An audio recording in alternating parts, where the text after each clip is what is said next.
Ladies and gentlemen, welcome to the St. Tammany Parish Zoning Commission meeting. Today is Tuesday, May the 3rd, 2016. Madam Secretary, please call the roll. Ms. Casabon, Mr. Loren, Mr. Richardson, Mr. Richard, Mr. Willie, Mr. Manila, Here. Mr. Davis, Mr. Fitzmaurice, Mr. Dougherty, Mr. Drum, Mr. Randolph. Chairman, we have a quorum. Thank you. This time I would respectfully ask that you silence all phones and electronic devices. If there is any recommendation of this commission that you wish to appeal cards are to our right. If you wish to speak in front of the commission, we respectfully ask that you fill out a speaker's card and give it to our staff.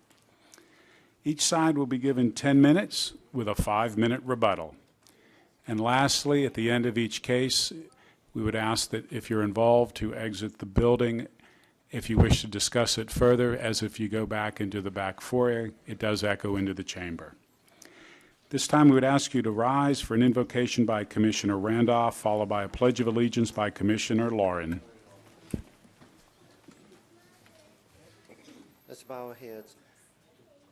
Gracious Father, once again we come to you to say thank you for all the blessings you bestowed in our lives. Thank you for every family that's represented here and all the citizens that are present. And Lord, we thank you for this government. Thank you for our commissioners. And Heavenly Father, at this meeting, allow us to make the decision that's in the best interest of all. In all these blessings we ask. In your name, amen.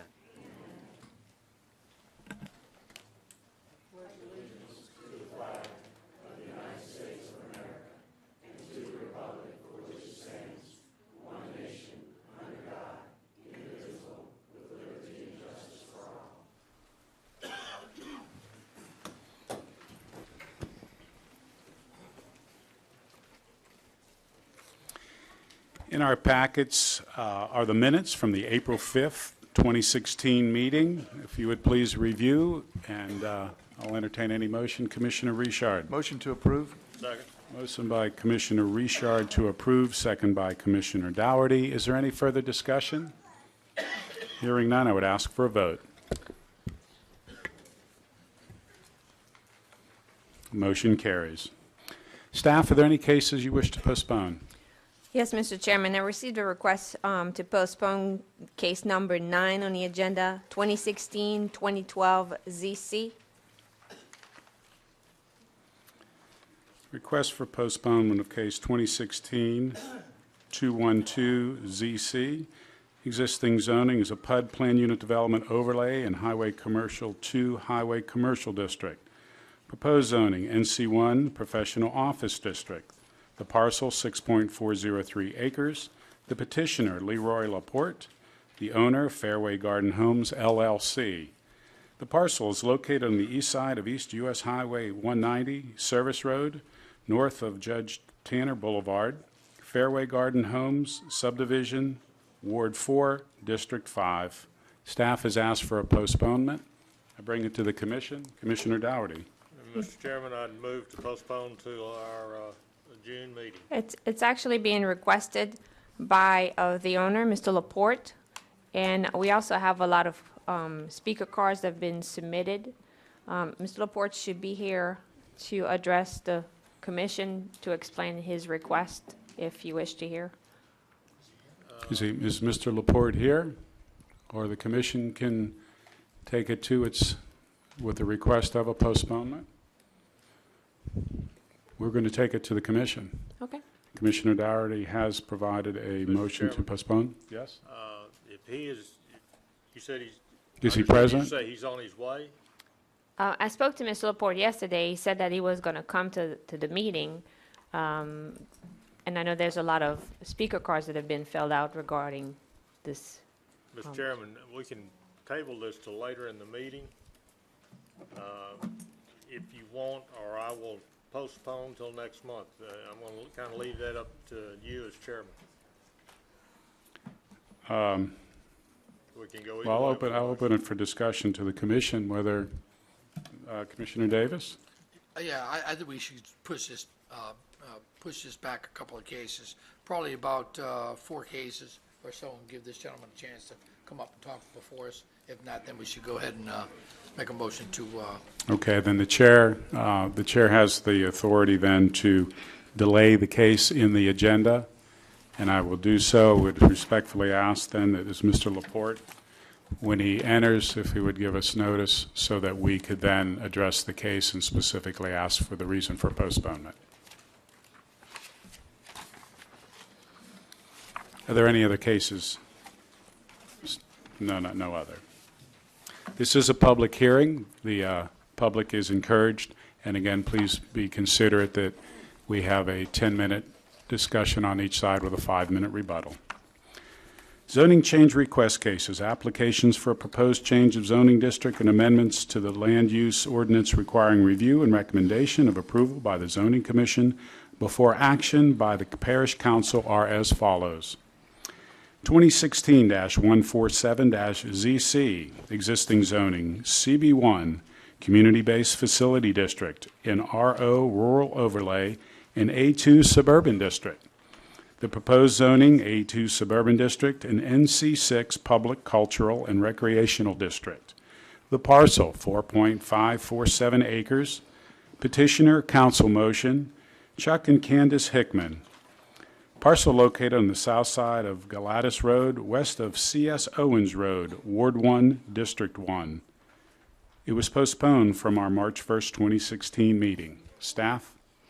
Yes, this case was in front of you at the March meeting, and we had to re-advertise the case. It was re-advertised correctly, and while the staff did not recommend approval of the zoning change request to CB1 last year, now staff has no objection to the requested zoning change to NC6, considering that the 3.22-acre parcel in question is located in the rear of the site, and the commercial activities, which is a proposed baseball facility, will create less impact on the adjacent residential uses. Also, staff has no objection to the requested zoning change to A2, considering that it will allow for the portion of the site currently zoned CB1 and rural overlay to return to its original zoning. And staff recommends approval that the request to an A2 and NC6 zoning be approved. Thank you. Is the petitioner here? If you please come to the podium, state your name and address.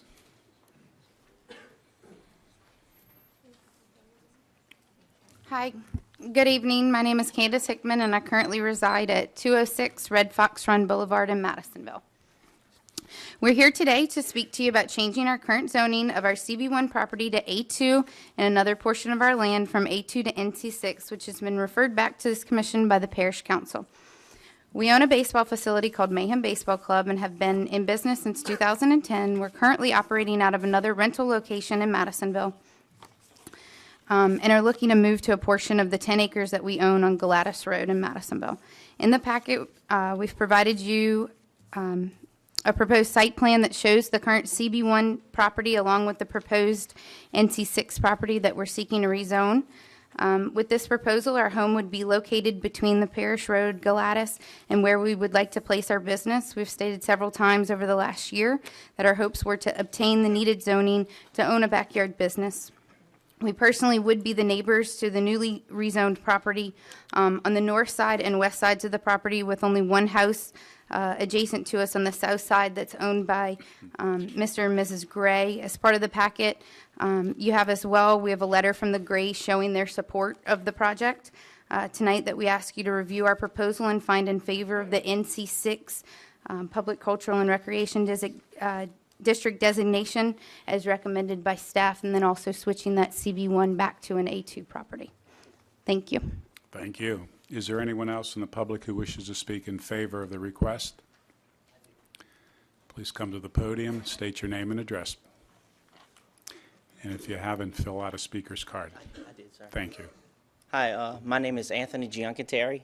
I live at 71217 Clipper Place, Avita Springs, Louisiana. I am an assistant coach on the girls' 12U softball team.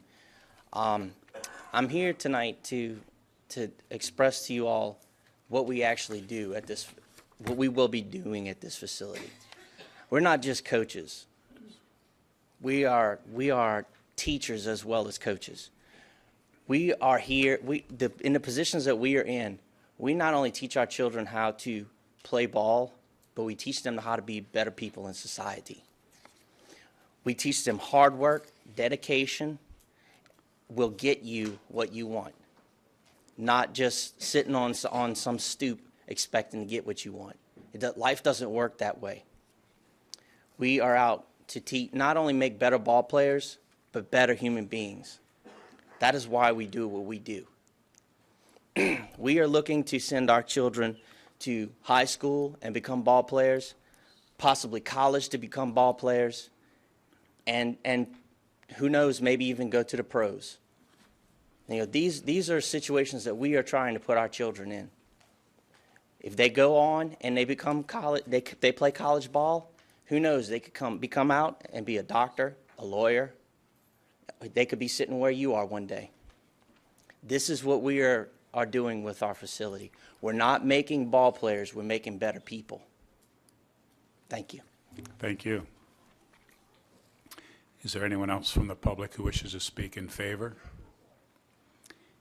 Is there anyone who wishes to speak in opposition? Please come to the podium.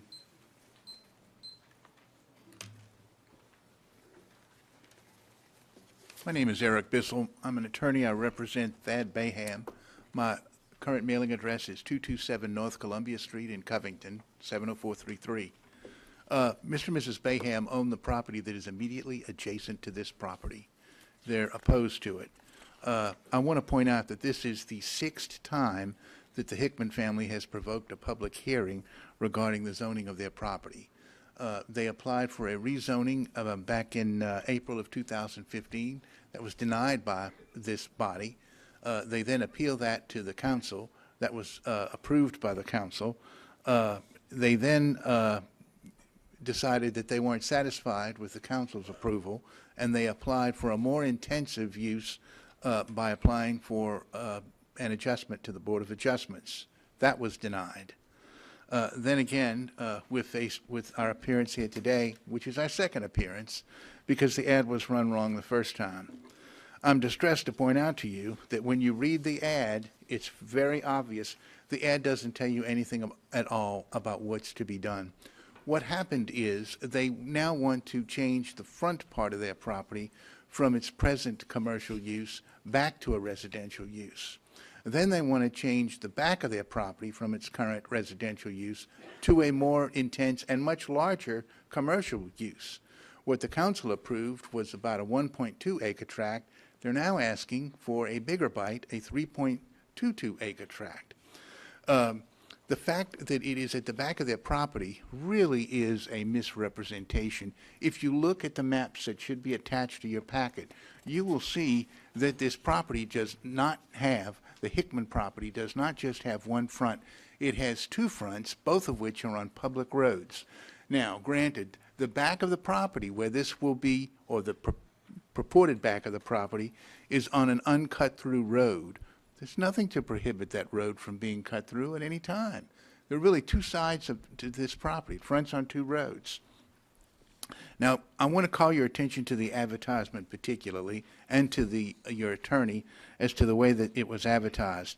There's no way, all they do is request in the ad, they state what the zoning changes will be, and then they say the affected property will be, and they describe parcel A, and then they say the affected property will be, and they describe parcel B. They don't tell you what's going to be what. You cannot tell by reading that ad. That is an inadequate, improper abuse of, not abuse, but dereliction of process because it does not give the general public notice as to what's happening in this instance. You cannot tell. That ad is absolutely ambiguous. That's our first objection. I want to point out to you that the Hickmans are seeking an N6 zone. What they want to do is to have a baseball practice field on this site, batting cages, outdoor lighting, no limit whatsoever on their hours of operation. You can imagine what it's going to be like to reside immediately next to this property. You're going to have balls slapping into baseball bats until 9, 10 o'clock at night. You're going to have intense lighting back there, a lot of noise, a lot of balls hitting chain link fences. You know what that sounds like. Outdoor batting practice. That is not commensurate with this area. This area is zoned residential for miles around. And I want to remind you of what you already know. The N6 zone in and of itself allows not just what's in the N6 zone, it allows everything going all the way back from N5, 4, 2, and 1, and 3. All of those uses would be permitted. That would include restaurant use, very intensive uses that are not appropriate for this area. The property also, if you look at your map, they're creating an island back there of a commercial use, but they're not explaining to you how you're going to get to this property. If you're going to have a commercial venture and you're going to have a 40-foot right-of-way, it seems to me and any other logical person that that 40-foot right-of-way also needs to be rezoned commercial. It is not. You're going to have heavy commercial traffic sufficient to service this area, traveling and traversing over residential property. It makes no sense. That right-of-way also needs to be a part of this application. I've never seen an instance where someone wants an island plopped in the middle of nowhere to be commercial with no real viable access. It should have been applied for with the application of rezoning that road. It has not been done. That zone has to, that road has to be part of this use. Again, there's no commercial use in the area. We attempted to accomplish some restrictions with the Hickmans. We prepared them, we submitted them, have heard nothing about it. I think you need to contemplate the highest and most intense use that could be made of this property. And if you have any questions about the running of the ad, I'd be glad to answer them concerning the way that it was run, or the fact that it does not include, in fact, the description of the commercial zone. That is improper, it's wrong, shouldn't be approved. And although the parish, the advisors to the council recommended against this, excuse me, your advisors, planning and zoning, the staff recommended against this when it was first presented. They're recommending it now only because they're saying that it's located at the back of the property. But as I've told you, it is not located at the back of the property. Apparently, they didn't do their homework and notice that it's on a public road. And it's going to affect all these people in the area. There are others who want to speak, so unless you have any questions, I'll withdraw and let the other opponents talk. Thank you. Is there anyone else who wishes to speak in opposition? Please come to the podium, state your name and address. Yes, sir. My name is Thad Bayham. I live at 1182 W.A. Walker Road in Macomb, Mississippi, which is a temporary address. I'm in the process of getting a permit to build on the west half of that property. Now, I would like to speak to you in terms of a citizen, a person that's going to live back there. I mean, the lawyer is the lawyer, and they got their ways of doing things. But I just want to talk to you about the people, myself included, that's got to live back there. Now, it is pure and simple. A commercial venture being placed in the middle of a residential district. That's what it is. Now, people, and they're wonderful people. I don't have anything against them. I don't have anything against the gentleman that came up here and spoke. And that's wonderful what they're going to do with the kids, but they're going to get a profit for it. This is a business, and it's pure and simple. I'd like to speak on about the parish council. Now, it took them to jump through a big ditch to get to this conclusion of the less impact, because at the previous meeting, they've always contended that it was the 2025 plan. And I want to ask you, what happened to the 2025 plan? They're not even talking about that anymore. They're talking about less impact, and they're wrong about the less impact. I would like for them to live at the end of this road where one of the residents is going to be living and watch traffic come right after at night, shining their lights into his living room. And I'd like for them to tell that gentleman that it's less impact. Now, as far as Mr. James Gray is concerned, the person that wrote a letter, and I've never seen the letter, I know James Gray. I grew up with James Gray. I graduated school with James Gray. And I know James Gray is a co-worker with him, and he's trying to help him, and that's wonderful. But everybody that's involved in this, other than James Gray, does not live in the neighborhood. Now, I'm opposed to this, and I would like to ask the people that from the neighborhood. Excuse me, sir. Address the commission, Okay, not I'm the public. sorry. Thank you. If it's okay with the commission, I would like for the people that's against this in the neighborhood, that lives in the neighborhood, to please stand.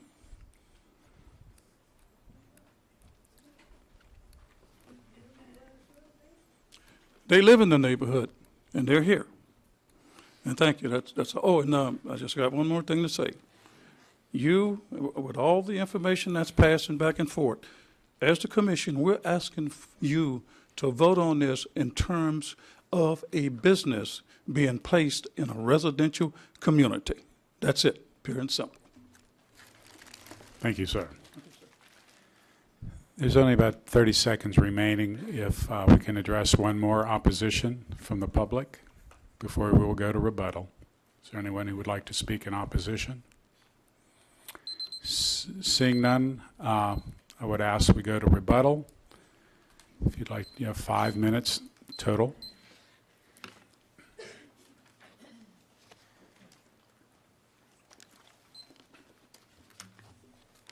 I wanted to respond to a few things that they said. In response to the concerns that the Bayham raised, we have worked for several months to amend the initial site plan that was that CB1 property due to the concerns of the property being on Galatas, and move the site to the back of the property as requested by the Bayhams during a council meeting. We've also been working to write deed restrictions in response to further requests that they had made, and through our attorneys, we presented 2 separate drafts of deed restrictions, which were met with additional requests every time that we agreed to everything that they asked, or the majority of which they asked. The first deed restriction was written in favor of the adjacent property owner that actually resides there, the Grays, while the second request that's in your packet, at the request of the Bayhams, was written to the Bayhams, all self-imposed deed restrictions. And then as recently, right before the last parish meeting on February 24th, a new request was made that they had never brought up to us in the year before, that we felt was unreasonable, was specifically the request to eliminate outdoor activity completely on that NC6 property that we're asking to rezone.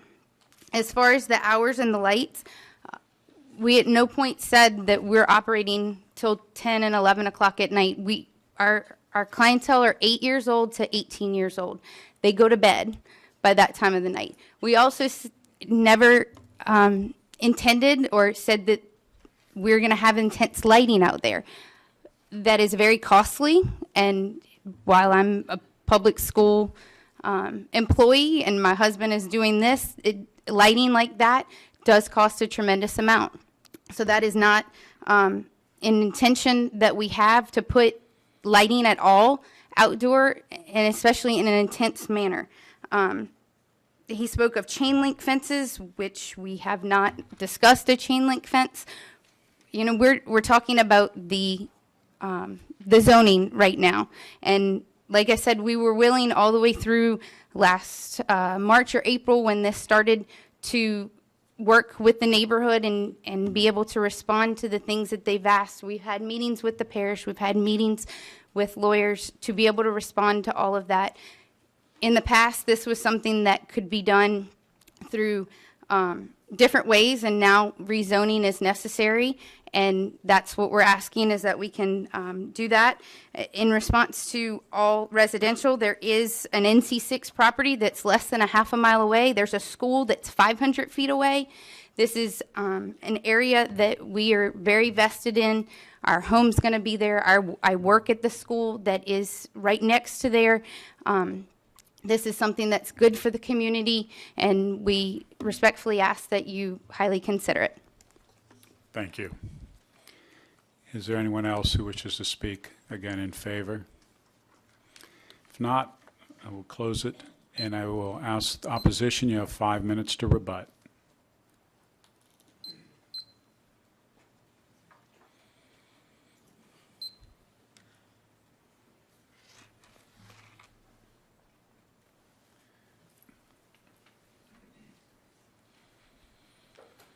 I just want to reiterate, and I'll be as brief as possible, this is not an appropriate use for a residential area. Remember that 25-year plan for this area.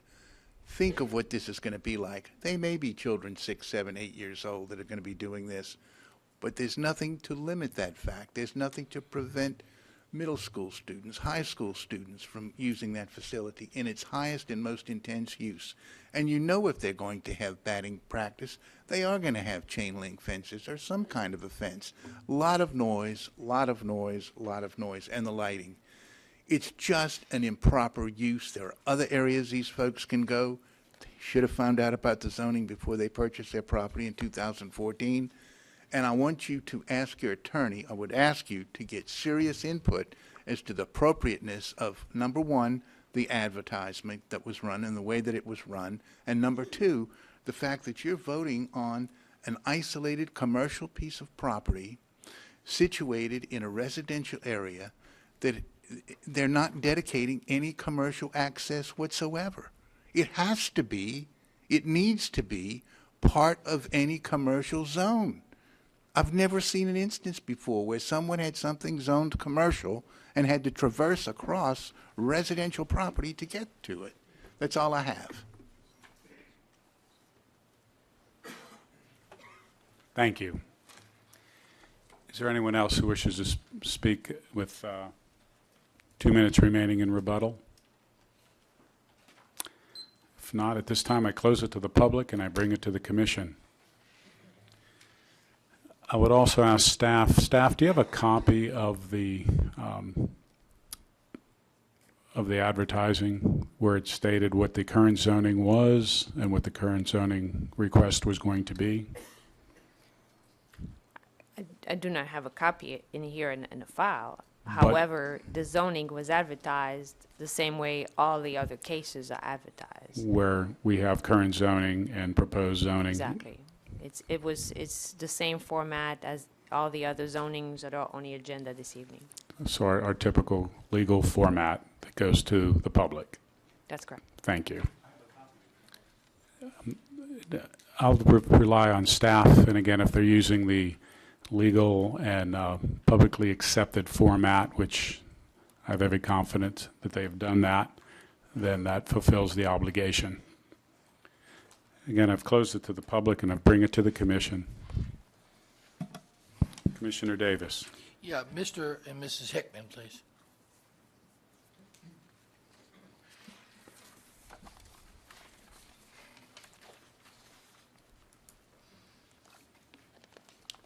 Yes, sir. Afternoon. Afternoon. Now, we just received these deed restrictions. Yes. I mean, they were just placed on our, And they are not filed deed restrictions. They were proposed deed restrictions. okay, so none of these have been filed, unless you have draft 1 and draft 2. Is there a draft 3 or? No, that is as far as we got, and on February 24th, when we got the last request for the, asking us to not do any outdoor activity on that land is the point that we stopped, which was right before the March meeting that we came to initially. Have you presented this to the planning department at all? They Have they read these? I'm not sure if they've read them. I submitted it as part of the packet on March 1st, but my understanding is that deed restrictions are part of a self-imposed piece that Right, is between two parties. okay. Question for staff. Did you read these deed restrictions they intend on applying? I did, yes. Are you okay with them? Well, it is not my Let me defer to position. council at this point. It's my understanding that this commission nor the council can engage in whatever civil parties might have between one another. We do not grant party zoning relative to any restrictions. It's what is in our ordinances, and I'll defer to council. I understand that, but we have granted zoning cases with the implementation of a deed restriction on the property. That's a fact.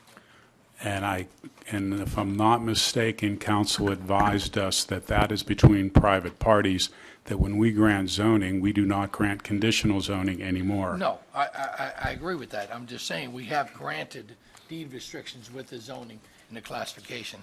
I see you put some effort into all this, and I see you talk about what you intend on putting no sales of alcoholic beverages, and the property may not be used.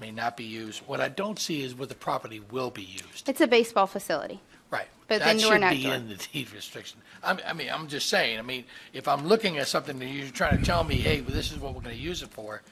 And this and is- the response to all of those were the concerns about what it could be used for, and so that's what we were responding to. I see, I understand. So you're just saying that anything else in the NC6 going all the way down to NC1? Correct. Okay, thanks. Commissioner Casabon? Yes, is the CS Owens, is that road the one that's not open? Yes, And it goes behind the correct. school? It's wooded, and it's between our property and the Gray's property. Mm-hmm. And it is wooded, and if there were to be a road, it would Behind go the school? right behind the school. It would go directly into Bayou Desert. This is something that I have looked at for years concerning the people that live on Gladys and how the school is situated in that area. I don't know if y'all are familiar with it, but the car line goes to Gladys, and people cannot get to their homes and stuff. I see this as a beginning. I know one of the concerns of the opposition was the fact that they were not on a commercial road, we're putting it in the middle of a commercial area. I see this particular area as needing that road open very bad. And at some point, I'm not saying y'all do it, who does it, but I think by implementing some other progress going on in the area, and I have not understood why the school board or somebody has not opened that road to begin with, that, it's always has to be a need for it.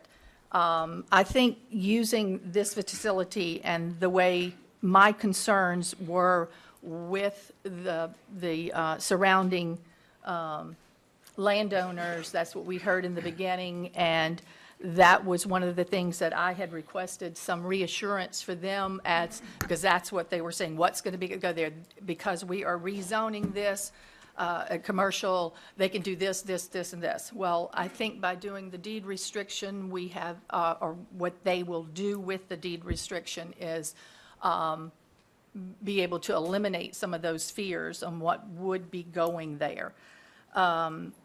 We are looking at a facility that is a proven business in the area. We're looking at people that are doing it, that are ingraded in the community as assistant principal at that school.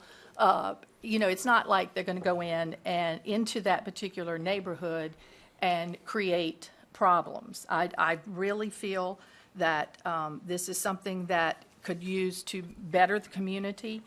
And if it was, one of the concerns that we're putting a commercial, not on a commercial road, that we need to look into making that road open. And my concern was for the particular school, and to do something about the traffic or a traffic study with that particular area and stuff. That I see that they have worked hard to meet my concerns and the concerns of their neighbors. Anybody else? Thank you. Commissioner Lauren. Just a couple of things, so you all will understand why we're asking some of these, what seems to be nitpicking questions.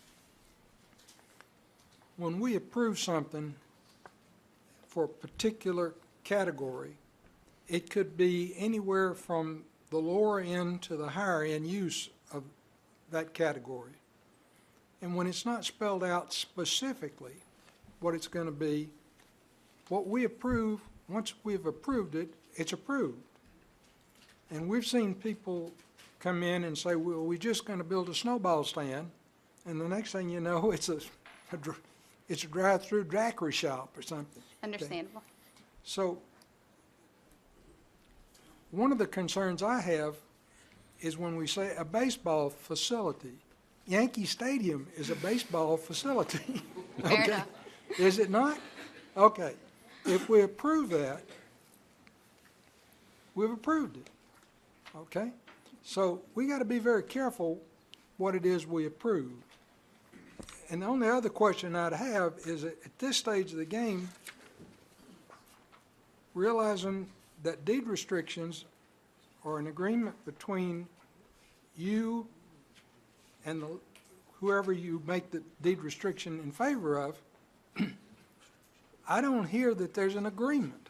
You're correct. At this point, we stopped communication before the last March meeting because we did not find an So there effective is happy no deed medium. restriction. No, and that's why I said it's not filed.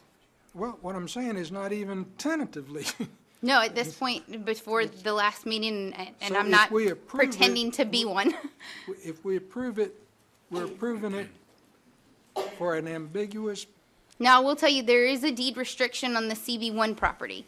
That was part of the initial, when it was passed last July. So there is that, we followed through on that. We filed that deed restriction. It's on file at the courthouse from that CB1.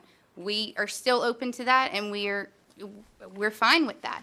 We just, when they asked us to have no outdoor activity at all, we hit a stopping point of disagreement that we couldn't find a common ground on for that. Like, many of the things that you've seen in there, or all of the things that you've seen in there, were all directly at their request, and we agreed to all of those. And at the point that they asked us to add the no outdoor activity is the point that we ceased that communication before the March 1st meeting. okay, thank you. Commissioner Dougherty. Thank you. You covered one of my questions, which was the lighting, and I know exactly what you're talking about because I sold that type of lighting for 45 years. And it is very expensive. It is very expensive to operate as well. I haven't heard the proposed hours or days of operation.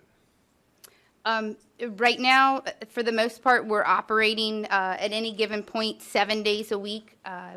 With the teams, we do work around the rain schedule, so while we're not always a weekend practice schedule because we're often on the field on the weekends, to spread out the teams that we have and to keep that the amount of people coming to the area, and what we have now is a different team on every night of the week, and the team usually consists of 10 to 12 kids. So your intent is simply because the sun goes down is to stop Yes. any activities at sunset? Well, I mean, our what we do right now, we pretty much train till about 8:30 at night. And that's when we end, because that's when the kids need to leave, go to bed. And that's indoor. And that's indoor. Obviously, outdoor, you're limited on daylight. So obviously, once sun goes down, then you're indoors at that point. But I mean, we don't work till the late hours of the night because we can't, because it's kids that we're dealing with, and they have to get home and go to bed. So no, we have never set a specific time, but at this point, we don't go later than 8:30. Okay, And that's been since we've been in business. okay. And I just want to be sure that I'm looking at the maps that we've been presented with, not only yours, but that came in our packet. It looks to me like there's 3 lots that have the name Elvina Sheridan, Is that the CB1? I don't know what you're referring to, I'm sorry. Well, there's 3 lots, and it's in your packet as well. Oh, okay. I just didn't know the other names on it.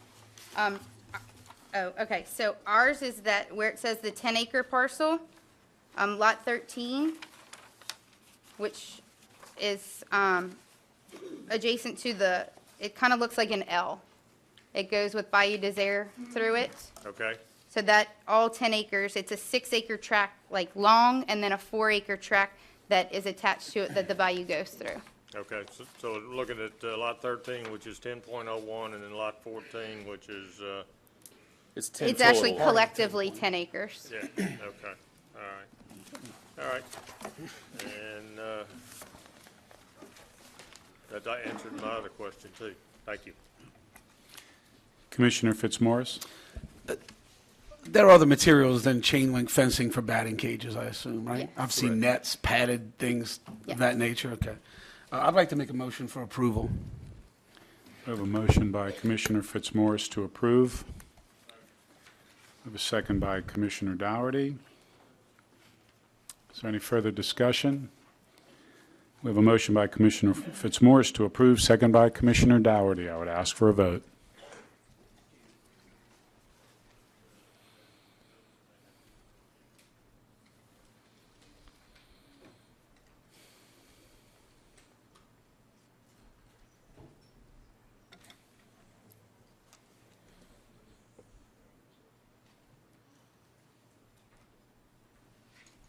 Motion carries.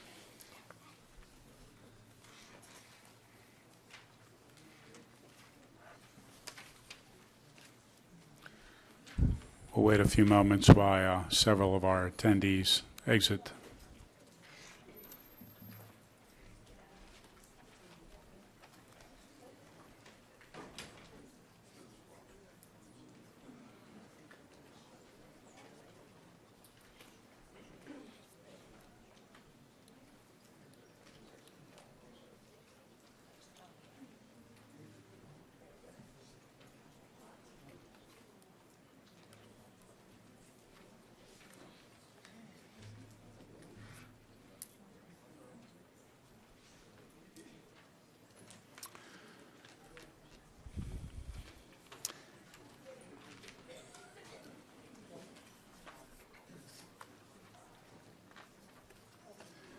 We'll continue on. ZC 04-04-032, existing zoning, major amendment to the PUD, Plan Unit Development Overlay. The parcel, 32 acres. The petitioner, Penn Mill Place LLC. The owner, Penn Mill Place LLC. The parcel is located on the west side of Penn Mill Road, north of U.S. Highway 190, Ward 3, District 3. Staff?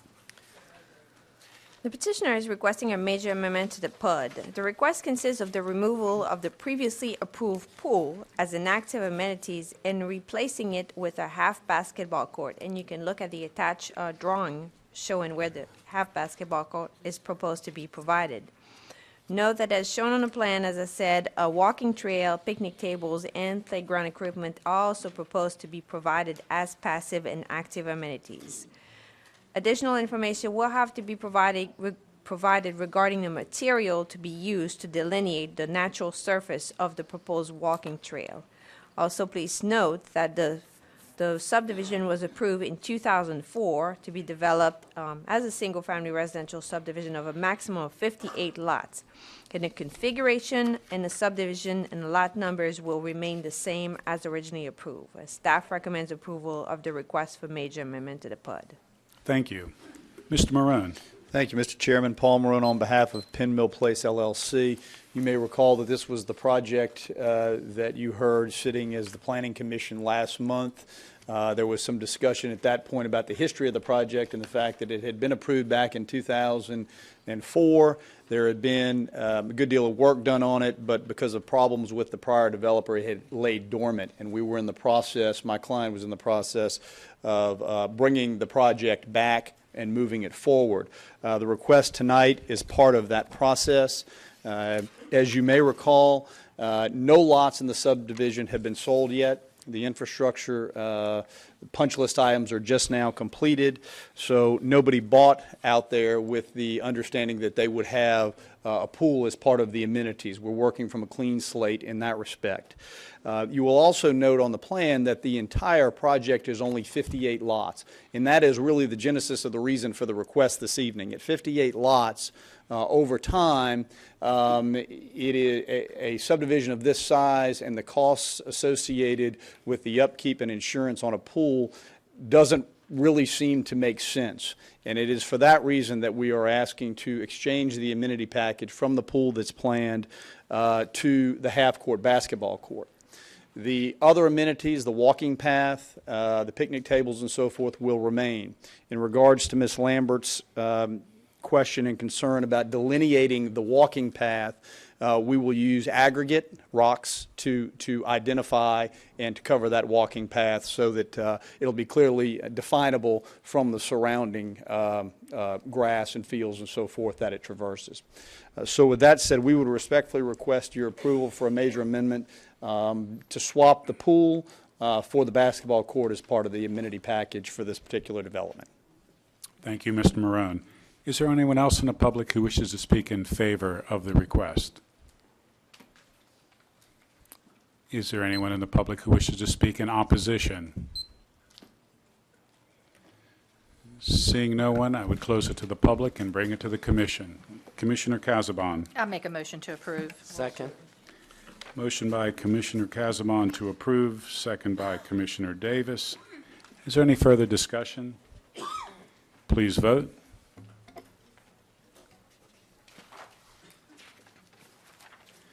Motion carries. 2016-197-ZC, existing zoning, A3 Suburban District. Proposed zoning, A3 Suburban District and manufactured housing overlay. The parcel, 0.5 acres. The petitioner, Judith L. Primes. The owner, Calvin A. Klein. The parcel is located on the north side of Ball Street, west of Iron Street, being Lot 6A, Square 15, Hillcrest Country Club Estates, Ward 10, District 6. Staff? The 2025 Future Land Use Plan calls for the area to be developed with residential uses, including manufactured homes. Staff does not have any objection to the request and recommends request to MHO Manufactured Housing Overlay designation be approved. Thank you. Calvin Klein, 14.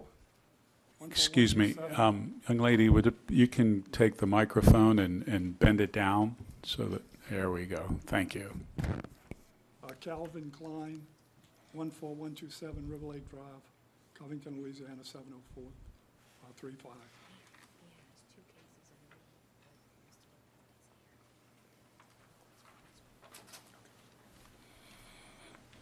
And your request? Our request is to have the zoning rezoned to accommodate manufactured homes. Thank you. Is there anyone else who wishes to speak in favor of the request? Is there anyone in the public who wishes to speak in opposition? Seeing none, I close it to the public and I bring it to the commission. Commissioner Davis. Yeah, there's a manufactured home overlay right across the street, a little bit further down to the east. I'll make a motion to approve. I second. We have a motion by Commissioner Davis to approve, second by Commissioner Randolph. Any further discussion? Seeing none, I would ask for a vote.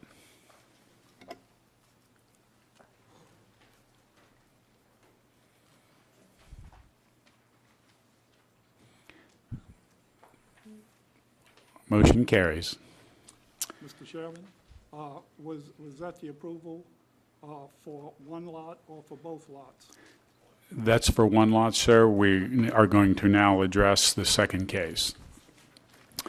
2016-199-ZC, existing zoning, A3 Suburban District, proposed zoning, A3 Suburban District, and manufacturing housing overlay, the parcel, 0.5 acres. The petitioner, Judith L. Primes. The owner, Calvin A. Klein. The parcel is located on the west side of Niblick Street, north of Hook Street, being Lot 4, Square 21, Hillcrest Country Club Estates, Ward 10, District 6. Staff? Same comments here. The future land use plan calls for residential uses, including manufactured housing overlays. Staff does not object to the request and recommends approval. Thank you. Mr. Klein? Any comment on this one? Just request that the Planning and Zoning Commission approve the rezoning. Thank you. Is there anyone else in the public who wishes to speak in favor? Is there anyone in the public who wishes to speak in opposition? Seeing none, I close it to the public and I bring it to the commission. Commissioner Randolph. Mr. Chair, motion to approve. Motion by Commissioner Randolph to approve. I'll second. Commissioner Dougherty, Yes, sir. second. Commissioner Dougherty, you have any comment? Yeah, just, since these two lots are both, owned by you, Mr. Klein, and the petitioner is the same on, they're gonna put manufactured housing on these, or are these gonna be rentals? There will not be rentals. Will not be rentals. Will not be Okay, rentals. you're gonna just sell it as a, I'm gonna call it a stick-built house if it were a stick-built Yes, sir. house, but to be manufactured housing on it. Yes, sir. About what size homes? It varies. It's would range anywhere from 1,300 square feet to possibly 2,100 square feet. The lot on Ball Street is going to be restricted because of the size and the setbacks to only accommodate probably 1,100 to 1,300 square foot home. Okay, thank you. Is there any further comments of the commission? If not, we have a motion by Commissioner Randolph to approve, second by Commissioner Dougherty. Please vote.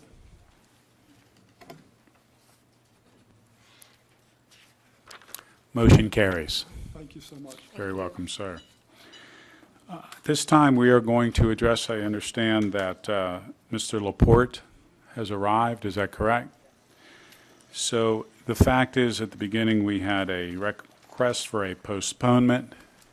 This is case number 9, case number 2016-212-ZC, existing zoning, a plan unit development overlay in HC2 Highway Commercial District, proposed zoning, NC1 Professional Office District, the parcel 6.403 acres, the petitioner Leroy Laporte, the owner Fairway Garden Homes LLC.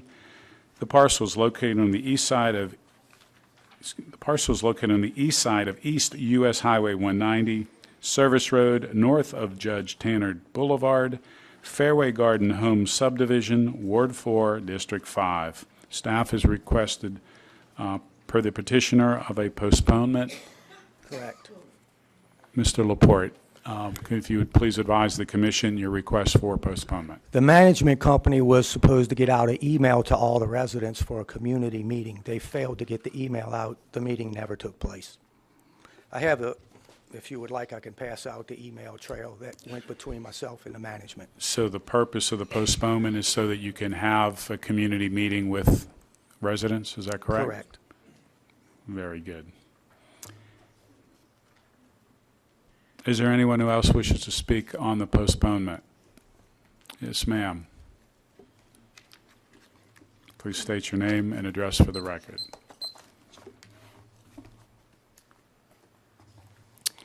My name is Mitzi Fernandez. I live at 4009 Jonathan Lane, which is in this Fairway Garden Homes. I have been a resident for 10 years. I actually bought my home from Mr. Laporte. He was the developer. He has never relinquished, so he says he has never relinquished his powers over to us, which I know is probably a civil matter. But this property that he has his plumbing business and construction business in, which is, he's not asking to put it in there, it's already there. So, if you will, ma'am, we are addressing the exactly. request of postponement, not on any other matter in front We have of us. a lot of people here who do not want it postponed. We believe that this is just a tactic for him to continue to run his business there. We have had a lot of postponements. The safety of our neighborhood, we are a gated community. We do not want a business in this community. So as far as the homeowners, many are here.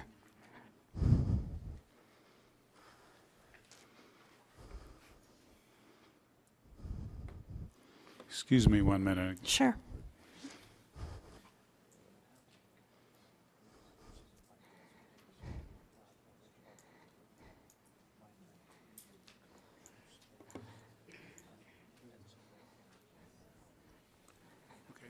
The question that I asked counsel, if indeed is being addressed, as to whether or not you can have a business inside of this PUD, how it might be zoned.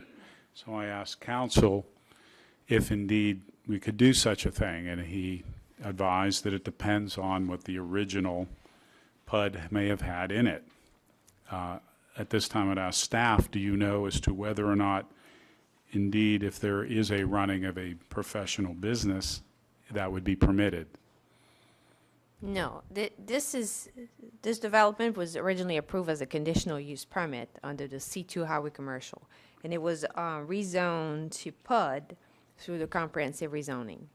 So the condition that were approved under the conditional use remained the same, which was for a residential development. There was no stipulation that commercial business was going to be taking place or operated out of any of the units in the development. So indeed, at this point in time, any commercial business being operated would not be proper based on its conditional zoning. That's Is that correct. Okay.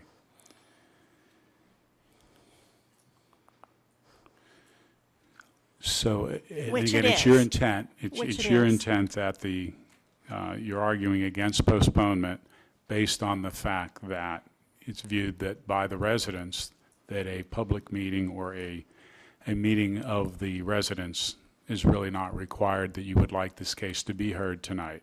Absolutely. Is that correct? This is our pool house. That's what we're talking about. We're approaching the summertime. We have children. We want our pool house. We don't want a plumbing business. We don't want a construction business. Excuse me, Mr. I Chair. mean, Excuse me. I defer to our parliamentarian. Mr. Chair, the issue here is on postponement, and my question to legal counsel is, if the petitioner desires to postpone it and it was properly advertised, can we, the commission, elect to hear it, or do we have to abide by the request of the petitioner to postpone? It would be the commission's decision whether to hear the case because the applicant is present, or to grant his request for postponement. Then I'd like to put forth a motion to deny the request to postpone. I defer back to our parliamentarian that the fact is only this commission can make a recommendation or put forth a motion. A petitioner cannot put forth a motion for us to postpone. We will just listen. So respectfully, I will. You're correct. It's not actually a motion. We don't need a motion to hear the case. Right, but what I'm hearing, Commissioner Richard, is you would like more public comment before we bring it back to the commission to hear what the That is correct. I'd like to hear the case. Very good. so do you want Mr. Laporte or me? No, at this time, based on comments of the commission, I would like Mr. Laporte to come and to state your case to the commission for the request.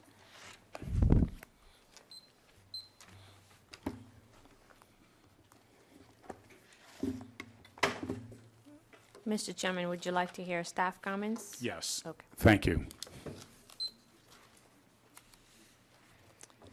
The petitioner is requesting a zoning change from Planning and Development Overlay and HC2 to NC1. The 2025 future land use plan calls for the area to be developed as a planned district with commercial uses and conservation areas. The site is currently developed with townhouses. Staff does not see any compelling reason to allow any commercial uses within a residential development. And I'd like to point out here that the request from Mr. Laporte was submitted as the entire site. However, yesterday he submitted an amended request or an amended legal description, which consists of a legal description of only one site inside the subdivision, which is the area where the clubhouse and the pool area is requested. It is currently located. However, staff recommendation remains the same. Thank you. Helen, can we pass the Mr. Laporte? I'll wait for Ms. Lambert to pass out the information that I'm going to go over. And just for the public's knowledge, it is the chair's prerogative to move items throughout the agenda, given the fact that we are waiting for Mr. Laporte to come in on a matter that was initially deemed as a postponement. We deemed it best to continue on with that case, and then we'll continue with the agenda as it's listed. Thank you.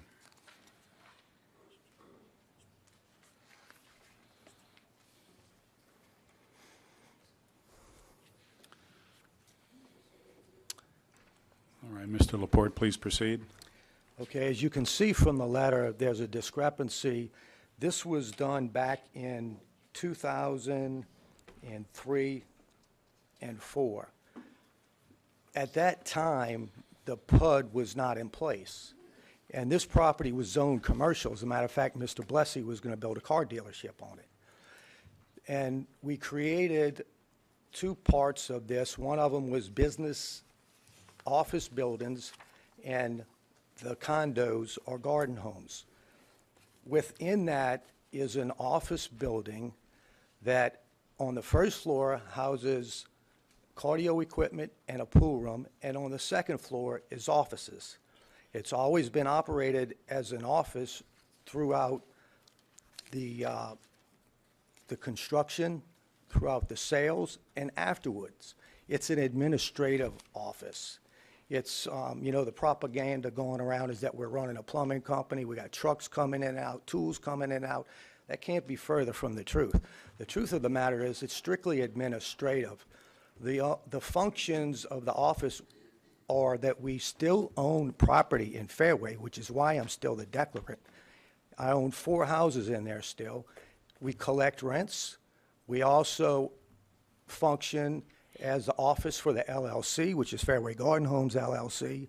We've carried out the construction, and you can see the next document is the declaration of the condominium documents.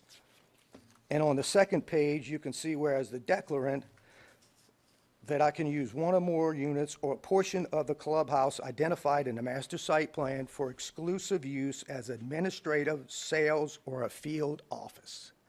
This was filed in the court records. Every person that purchases in here has to sign and agree to this. So everyone who has bought in here knows that this is in the documents and that this is an office and has been operated as an office. We moved out of the office for a period of time. We built an office building on West Approach. With the downturn in the economy, we sold the office building. We moved back into Fairway. This was a vacant space. The following pages will show you where the original permit was, and this was in 2004. It clearly shows on the second floor that this is office area. This is not meant to be temporary. It's meant to function as an office and also to produce income for the garden homes that can offset some of the costs like upkeep and infrastructure and that kind of stuff. If you look on the next page was when we had the next permit, and it also says that this is office area. So we were granted 2 permits for an office area on the second floor. If it was going to be temporary, we'd have never built a 2-story building. We'd have built a single-story building. So yes, I am still the declarant. I still have property ownerships, and I have more at stake than anyone because I still own 4 units in there. So the reason I'm the declarant is to oversee what's best for the community. Now, I know you have some people here who are saying they're against it, but we have 70 units in here. 70. I have not been given the opportunity to meet with these people and discuss this with them. There are many people that are for it that I've spoken to who like us being there and are in favor of it. As a matter of fact, people that live directly across and are surrounding this office, one of them I called Mr. Greg Peace, owns a unit right across the street, didn't even know we had an office in there. So not everybody is against this. I mean, we've had kind of some one-way propaganda that's really not the truth of what's going on in there. So I believe that I should have the right to meet with the homeowners, have a discussion, and be able to answer questions about what's going on and what the intent is and what we're doing. So it's not like we just all of a sudden decided to make this an office. As you can see from the permits, it was constructed as an office. It has been used as an office. The problem is that when it was converted to a PUD, it wasn't picked up properly. It should have been picked up as a mixed use. If we stop having offices and PUDs, then what's going to happen to Terabella? I mean, I did another development, Chinchuba Creek. We had two 10,000 square foot office buildings. It's common. It was a mistake with the PUD that it wasn't picked up. It's in the documents, it's in the permits. Thank you. Is there anyone else who wishes to speak in favor of the request? Is there anyone who wishes to speak in opposition?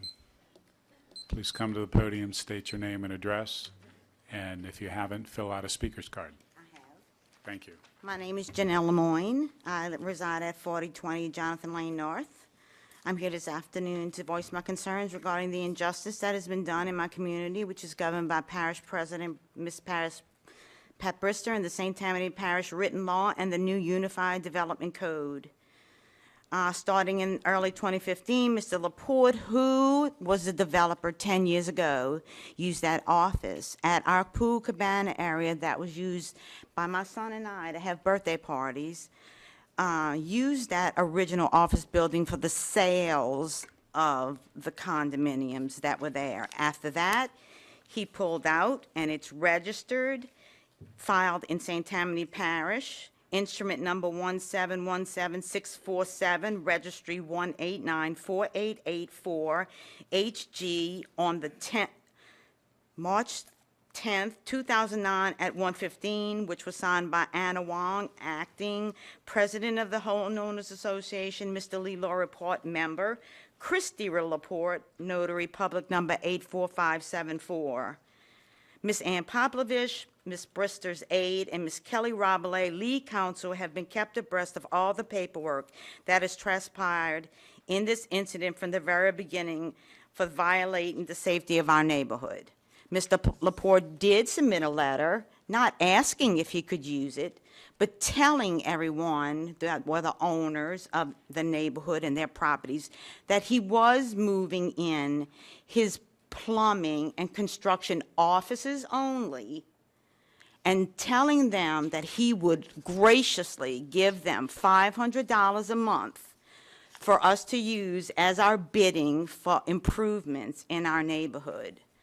The management company that is hired by Mr. Laporte can never be reached for improvements and concerns on any of our properties. My son and I moved into this gated community for safety and comfort, and the comforting feeling of security for my disabled son and for our neighbors and their children. My son, who is now 21 years old, has had special needs since birth after 8 brain surgeries, and he values the security of our small community. I, myself, served 23 years in the United States Air Force, retired 13 years ago to assist my son with this various disabilities. Thank you very much for allowing me to state my concern. All I am asking for is a positive decision for you, using the law established by St. Tammany Parish government. Thank you. Thank you. Is there anyone else who wishes to speak in opposition?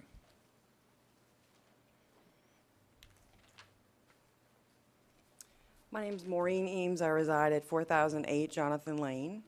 And I just wanted to add some, I guess, additional information to what was presented by Ms. Laporte.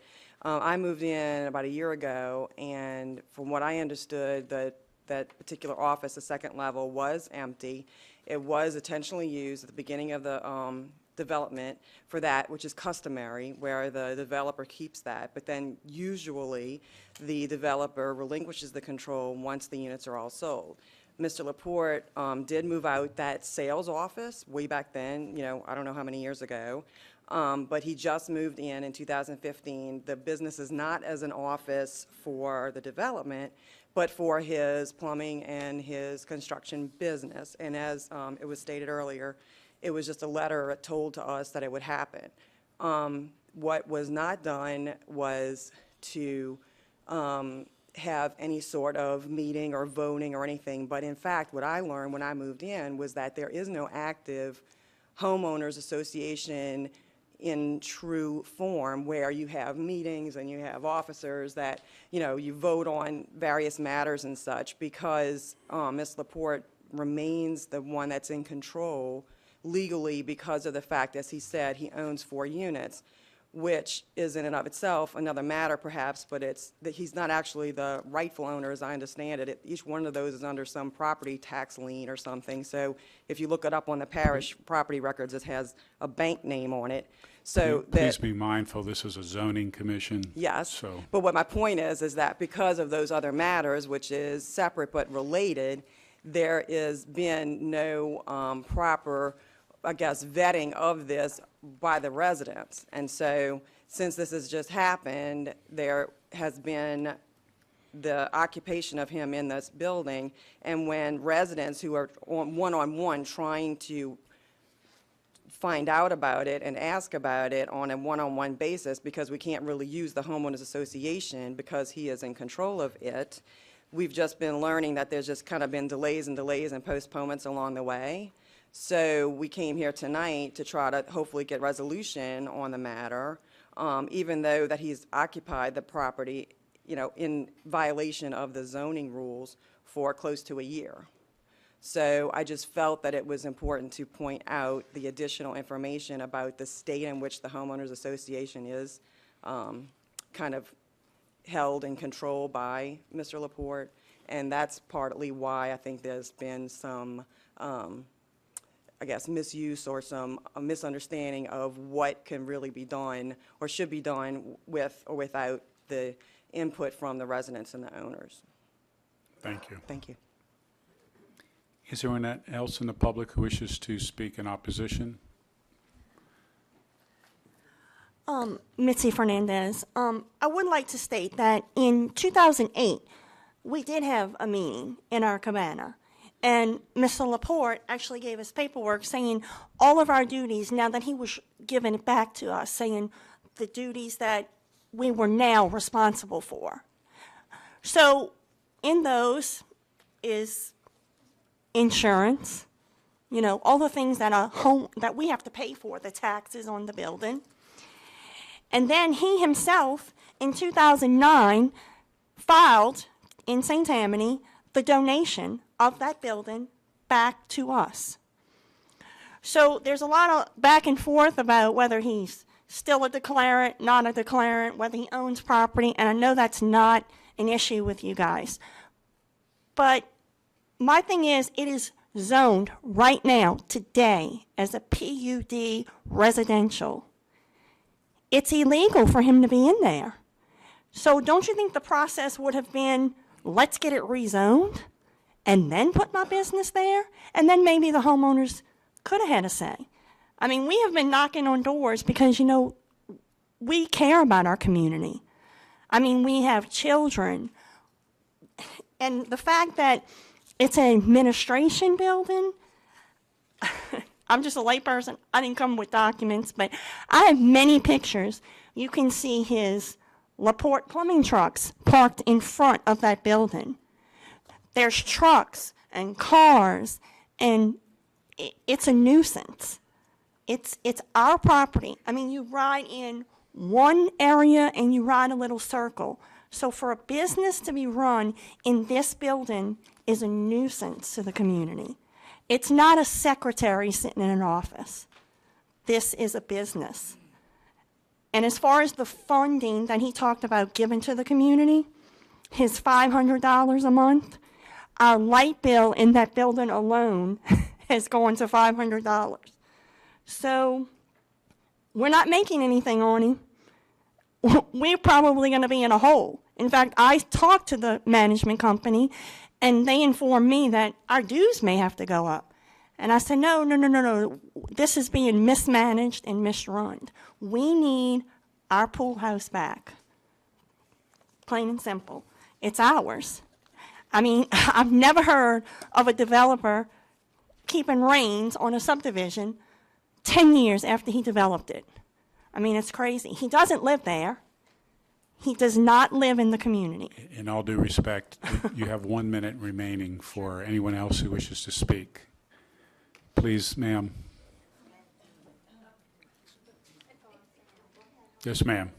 If you state, you have 1 minute, state your name and address for the record. Jackie Lomaskey, If you would 755 pull the Bush. microphone down to, thank you, ma'am.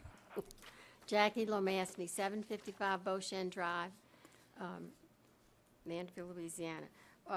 I had pulled up on the St. Tammany Parish Assessor's Office, and this states who owns what and what they own.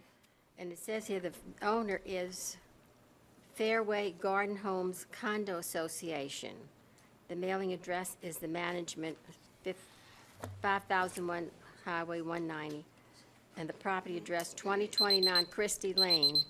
And on here, it has here that the owner is Fairway Garden Homes LLC. This is the homeowners, the condominium association homeowners owns this piece of property. And this has to, all this has to come about by what is allowed in the regimes that they establish in the bylaws. It all has to, should have gone through all that before coming here from the homeowners. Thank you. This time, we're going to close it for the 10 minutes, and Mr. Laporte, you can come up for a rebuttal. 5 minutes. And Mr. Laporte, I have a question because something was raised here. Do you indeed, for our record, own both this building and own the 6.4 acres by which you've requested rezoning, both? No, sir, that was corrected and sent to Helen as far as the actual survey of that property, or property description. I own Fairway Garden Homes LLC. Okay, but my specific question is, in listening to some of the comments of the public, this building that they're talking about, or their pool house cabana, that actual structure, do you own it, and or does Fairway Garden Homes LLC own it, for which you represent?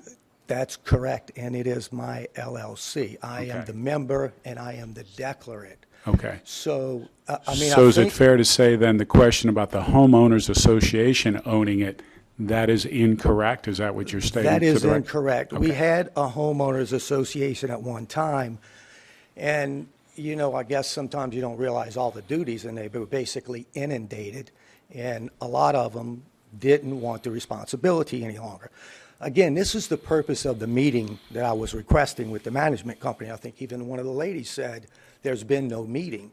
We need to have a meeting. We need to sit down and discuss this and talk about what we're going to do going forward. As far as us moving into something that was improperly zoned, I had no idea. Again, you can see from the permits and you can see from the documents, it was clearly stated that it could be used as an administrative office, which is all it is. It was permitted with office written all over the permits. So I think this was just a technical area that came up through the complaints. Otherwise, we'd be there operating as an office. And as far as the raising of the dues, it has to do with some infrastructure issues that need to go on, which is part of what, I mean, it sounds like $500 a month is not a lot, but we paid for the renovations. We've spent probably about $4,000 or $5,000 in renovations and another $4,000 or $5,000 in IT, and we're paying rent in the first year, which would be $6,000 towards infrastructure improvements. Again, these are the kind of things that need to be discussed with the whole community to come up with a decision and to be able to work with the rest of the residents in the community. That's my request for tabling it. Thank you. We'll still be back here. Thank you. Sir. Opposition, you have 5 minutes of rebuttal.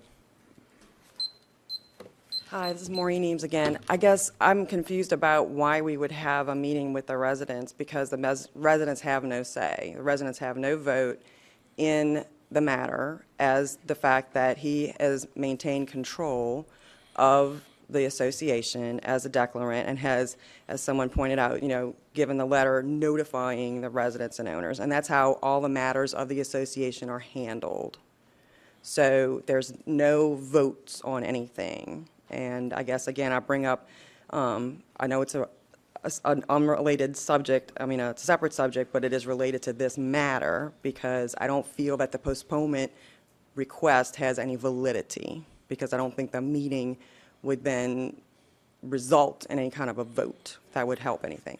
And please, as a clarification, the public has every right to voice relative to the zoning, and that's what we're speaking of out here. So if the public for or against either wants to support the request for this particular zoning or wishes to speak against it, then that is exactly why we are here as a commission. Right, so I'm saying that I'm against the zoning change, and that if the argument is to postpone in order to have a meeting, I don't feel that the residents have any purpose in having any kind of a meeting. Thank you. Is there anyone else who wishes to speak? Yes, ma'am.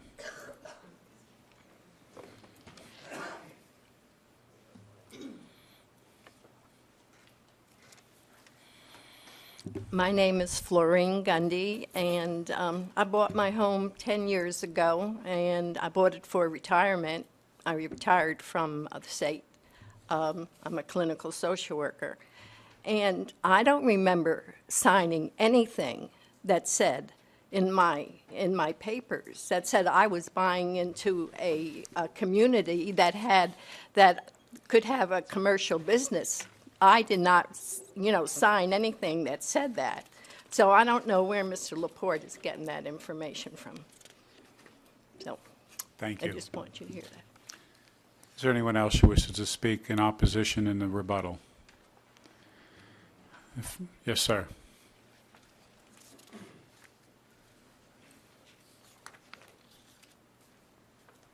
Hi, excuse me. My name is John Esperas. I reside at 119 Dunleth Lane in Mandeville.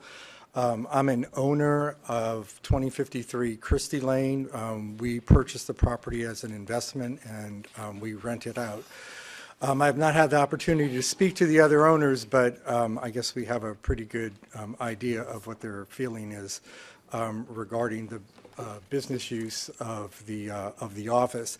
I would just like to make a few comments, I guess in opposition of the rezoning as regards to the effect of property values in the community. Number one, the clause that Mr. Laporte is referring to is definitely in the documents that I signed, and it does state that there could be administrative offices in that location. However, when I signed that document, I clearly took that to mean that the offices that were going to be there would be related to the sales and or leasing of the units in the residential community.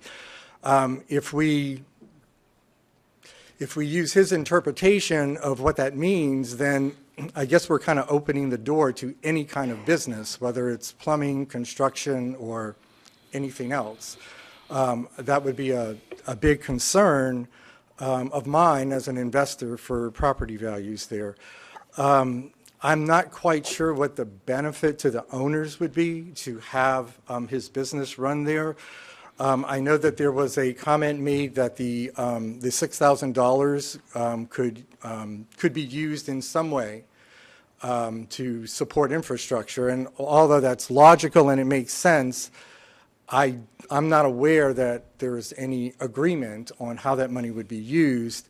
I would also be somewhat concerned about the amount of rent that's being paid. I have no idea if that would be considered a fair rental rate, even if that business was there. I guess that's all I have to say. Thank you very much. Thank you, sir. And our time is up on the rebuttal. At this time, I would close it to the public, and I will bring it to the commission. Commissioner Fitzmaurice. I just have a couple comments. First, I agree with some of the homeowners.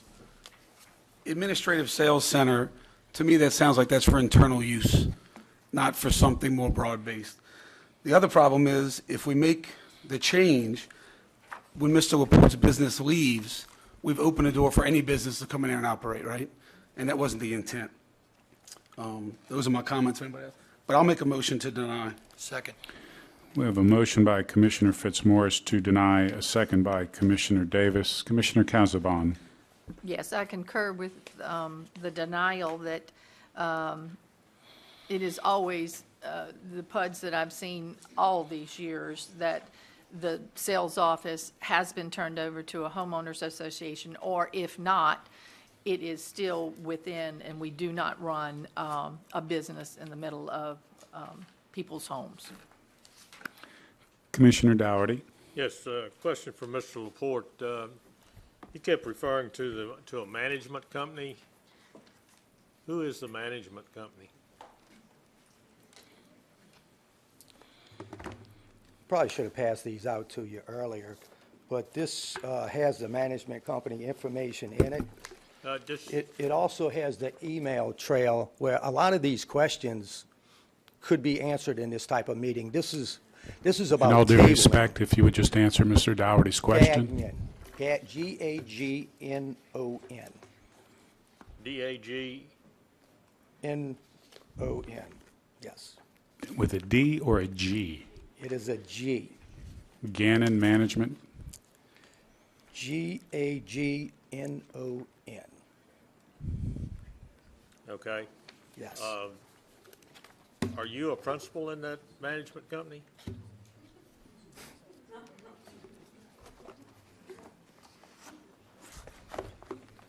Mr. Laporte, did you hear Mr. Dougherty's question? Pardon? Are you a principal? No, sir. No, Okay. sir. It's an independent company. They manage several properties. I think Boshin happens to be one of them, too. Okay. But it's an independent. And actually, right now, I'm not really happy with them either. Because, again, the memo Okay. didn't go Well, out. We could have had a lot of these discussions. That's between you and them. Thank you. No problem. Is there any other discussion of the commission? If not, we have a motion by Commissioner Fitzmaurice to deny, second by Commissioner Davis, and a clarification, a yes vote is a vote for denial. Please vote.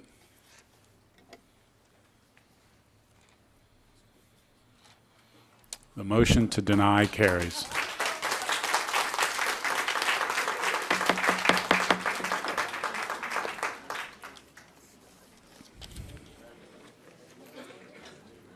Right.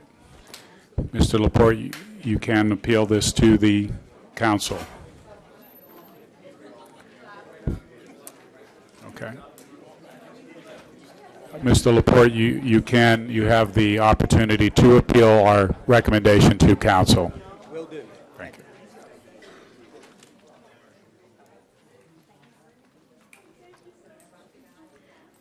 If you would be so kind to exit the building quietly so we can continue with our meeting.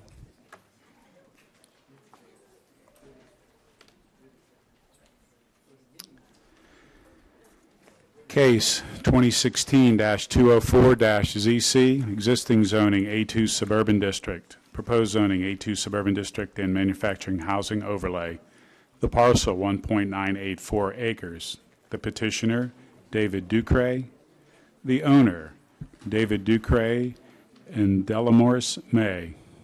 The parcel is located on the west side of North Oaklawn Drive, north of U.S. Highway 190, south of Arundel Drive, being Lot 337B, North Oaklawn Subdivision, 61103 North Oaklawn Drive, Lacombe, Ward 7, District 7. Staff? The 2025 Future Land Use Plan calls for the area to be developed with residential uses, including manufactured homes. Staff does not have any objection to the request and recommends the request to MHO Manufactured Housing Overlay designation be approved. Thank you. Is the petitioner here? Represented, please come to the podium, state your name and address. My name is Deborah Lange at 29103 Rouville Road, Lacombe, Louisiana. I'm Davis Ducre's sister. He's in Oklahoma, and him and Del Maurice live in Oklahoma, and they both retired military people trying to move back to Lacombe. Thank you. Is there anyone else in the public who wishes to speak in favor of the request? Is there anyone who wishes to speak in opposition? Seeing none, I take it from the public, bring it to the commission. Commissioner Davis. Yes, ma'am. Could you come up to the? It'll just be one manufactured home on this property, correct? Yes. Because of the zoning. I'll make a motion to approve. Motion by Commissioner Davis to approve, a second by Commissioner Dougherty. Any further discussion?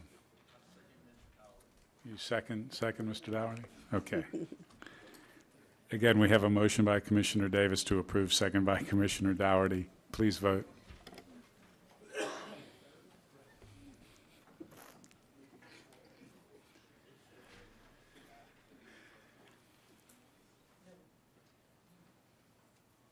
Motion carries. Thank you, ma'am. Thank you. Y'all have a good night. 2016-209-ZC, existing zoning A3 Suburban District, proposed zoning HC2 Highway Commercial District, the parcel 1.84 acres. The petitioner, Renee E. Thorne, the owner, Geraldine Prieto. The parcel is located on the east side of Louisiana Highway 59, south of Lotus Street, north of Viola Street, Ward 4, District 5. Staff. The 2025 future land use plan calls for the front 200 feet of the site to be developed as with commercial uses and the remaining 300-foot portion of the site to be developed with residential uses. Staff is not completely opposed to the commercial development in the area. However, a less intense commercial zoning classification would be more appropriate for the site. Staff recommends that the HC2 highway commercial be denied. Mr. Marone. Thank you, Mr. Chairman. Paul Marone again on behalf of Ms. Prieto with regards to this property along the east side of Highway 59. One item I'd like to point out is that there was an error in the staff's processing of the case. Actually, our request was not for HC2, it was for HC1. But I've spoken with Ms. Lambert about that and understand that her comments and the staff's comments would remain the same. But I just wanted to be clear that the request was, in fact, for HC1 as opposed to HC2. In addition, in speaking with Councilman Toledano, working with him, and also corresponding with staff about their concerns, we would like to amend the request this evening to downzone our request from a highway commercial zone, excuse me, to a neighborhood commercial zone. In an effort to address some of the concerns that Mr. Toledano raised as well as the staff raised in their comments. So in that regard, we would formally amend our request this evening from the HC1 highway commercial and would request NC6 neighborhood commercial. So we would be taking it out of the highway commercial zone entirely, bringing it down into the neighborhood commercial zones, which we hope will be viewed more favorably and will be in line with our discussions with the councilman. Backing up a little bit, this piece of property, as you will note in Ms. Lambert's comments, was in fact zoned C2 highway commercial under the prior zoning ordinance that was in place before the comprehensive rezoning. And it was C2 highway commercial for many years. At the time of the comprehensive rezoning, my client was not aware of the change. She just recently became aware of the change. So the request this evening really is a matter of trying to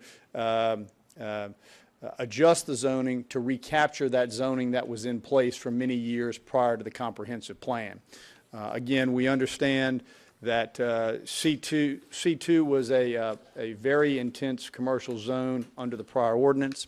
And we understand, too, that the highway commercial zones under the UDC may, in fact, be too intense for this location, at least insofar as the staff and the councilman see it. So it is based on those comments that we make our request to neighborhood commercial 6, which we think would be in line.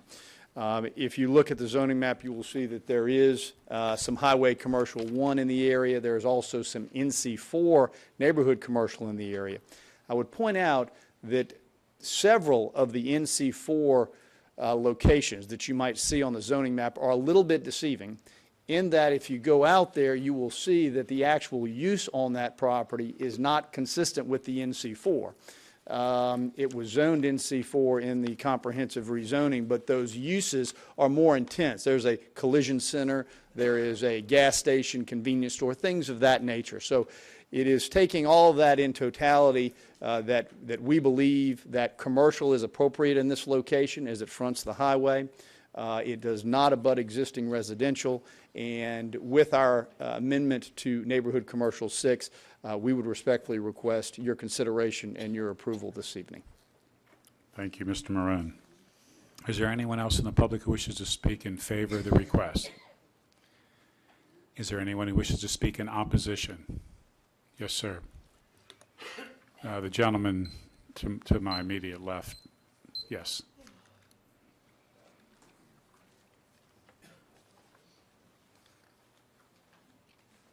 My name is Emmett Gonzalez, and I reside at 1426 Lotus Road. And my concern is, I'm not familiar with your proceedings here, but what could be built on this property if he gets a permit for this? That is a fair question. Staff, would you please state what NC6 would, pardon me? Baseball. If you could give some Yes, parameters. he could have a professional office. It could be small retail, such as antique shop or barber shop, a deli. And if we go to maybe some higher uses in the NC5, you could have a farmer's market, restaurant under 5,000 square feet, a small food store under I'll stipulate to that. Let me ask you a question. Is there going to be condos on this property or apartments? No, no condos or apartments are allowed within, This would be as a well as commercial zoning. no gas station or mechanic shop would be allowed either. It would also allow for playground, gymnasium, athletic fields. Okay. I was concerned that it was going to be apartments.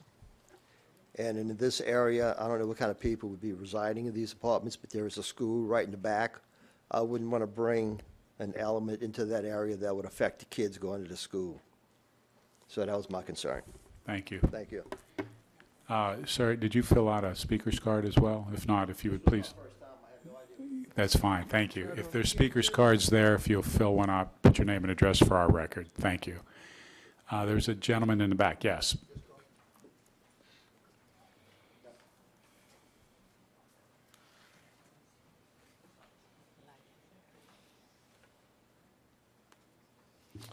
My name's Stephen Creech. I live at 1538 Lotus Road. I'm not really prepared to speak to the neighborhood commercial 6. I like to downgrade. I know that there's going to be some development along 59, but my main concern is the apron to the road on Lotus. It's very dangerous. It's very narrow. Lotus doesn't come in at a 90-degree angle. It comes in like at a 45-degree angle. So if you're coming south on 59 and try to turn left into Lotus, you got a problem, because you got to turn basically uphill, if you understand what I'm trying to say. The coming out of Lotus, if you're heading north, there's a drop-off there that is, probably 6 feet. And it turns, I've bottomed out my truck and my car all the time, because you have to get over and people trying to come in. Respectfully, does this have something to do with zoning, or Well, does this have to do with it has to do with increased traffic in that area and Density. people coming to the Lotus Road. Okay. Because you're going to have access to that site from traffic somewhere. studies would be part of the Planning Commission. Okay. And which would be a separate public forum. Okay, who do I address that? concern to this? At Would that be such the- time that anything may go in front of planning, that is a separate commission. It's comprised of our same members. It's on a Okay. different date, and there's a separate agenda for that. Okay, all right, and that's all I have to say. Thank you, sir. I like the downgrade to neighborhood 6. Good, thank you. Is there anyone else who wishes to speak in opposition? Yes, sir. If you would come to the podium and so we can hear you. Are there any height restrictions? On Of- NC 6? Yes. Yes. Staff?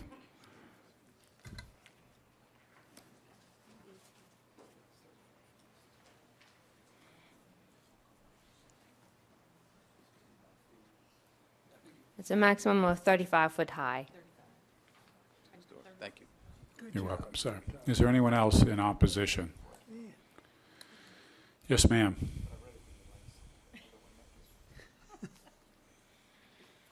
Hi, my name is Beth Kalk, and I live at 1690 Lotus Road. Because we were thinking that it was going to be zoned something else, I do have questions about what the NC6 is. In this paper, in the staff comments, it says something about the remaining 300-foot portion of this site to be developed with residential uses. So it sounds like there might be something commercial in the front, residential in the back. I would like more, a little bit more description as to exactly what that could be. I mean, the same thing with maybe, is it condos? What is it, apartments? As far as the traffic is concerned, which Mr. Creech was also talking about, I have concerns about adding more traffic to 59. I mean, I've lived here for 2 years. I moved here from Georgia, and back where we live on Lotus Road is like paradise back there. I mean, we love it back there. However, we have to deal with Highway 59. We all have to deal with it. And putting anything else more commercial down there, I know everybody has to progress and everything, things always change. However, right there, I mean, I feel like, as far as that, if we have to go take a left out of Lotus Road onto Highway 59, my kids call that the suicide lane. When you get in the center lane, it's dangerous. So adding any kind of distraction or any more traffic or anything through there, as far as I'm concerned, is a hazard. Going through down Lotus Road to Lotus Road Extension, where Highway 59 and 1088 are connected through there, we have people who don't even stop at the stop sign there, and they're just flying through there. So if we're adding more businesses right there at our little Lotus Road and 59, there's going to be people cutting through there, which is, those people aren't going to care whether they run the stop sign or not. So I'm just more concerned about traffic issues, and it may be a different meeting, but this is where we had to start. So that's what I would like y'all to consider. Thank you. Thank you. And if you haven't, please fill out a speaker's card. I did. Thank you, ma'am. Anyone else? Yes, ma'am.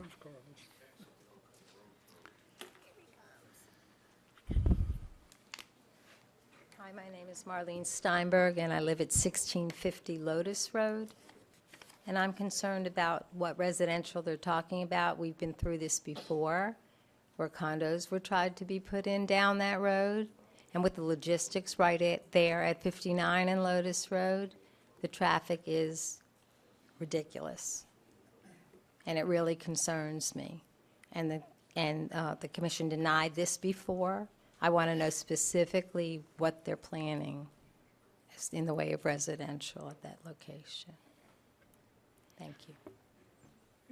And again, your concern, ma'am, was, again, traffic? That's your big concern? Yeah. Absolutely, and that was the reason it was voted down for that before. because Thank of you. that locale. People use that as a throughway. Is there anyone else who wishes to speak in opposition?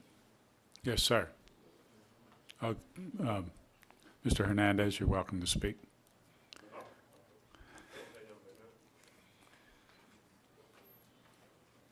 Mind you, you have 1 minute and 20 seconds remaining.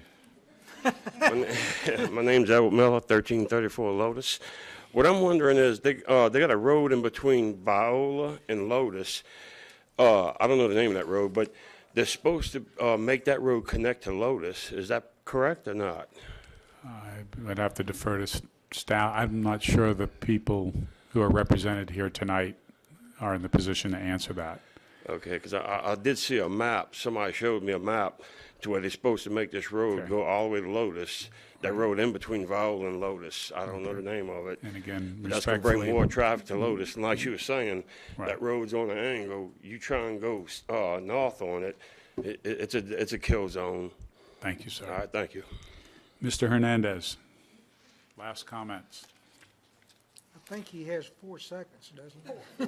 4 seconds? 24. No, go ahead. Please, Mr. Hernandez. Caller Hernandez. I just want to point out a couple of things here. That I guess one of them is that we're talking about the entire site being NC6 as opposed to the front part and then the back being some kind of residential. I'm assuming that's the case. You know, the interesting thing is that when I heard a reading of what, if you could just let me finish with 30 more seconds, Yes, sir. that the NC5 has restaurants with lounge in it. I didn't hear that one read off. And the comparison to the commercial C2, I don't think is a fair comparison. The C2 has many conditional uses associated with it. So I think on a comparison basis, it does not compare with C2, because C2, as those of you who have been around know, that it had plenty of conditional uses. And we know that that could be a long list of conditions associated with that. Thank you. Thank you, Mr. Hernandez. At this time, Mr. Marone, you have 5 minutes of rebuttal. Thank you, Mr. Chairman. A few follow-up comments. First of all, there is no residential proposed. The entire tract is proposed to be the NC6 in accordance with our request. I think the confusion is coming in because in staff comments, it represents a statement out of the 2025 plan, which has nothing to do with what our request is. We are requesting solely neighborhood commercial 6. So there is no residential, there is no apartments, there is no condos, no residential of any kind or nature. With regards to the traffic, as was pointed out, that is not an issue that is relevant at zoning. I would only say to that regard, though, that neighborhood commercial is designed to fit next to neighborhoods and to take advantage of the traffic that is there. You are not likely to have uses in the neighborhood commercial zones that are going to have somebody driving from Highway 190 to this location. It's not impossible, but that's not generally what these uses are intended for.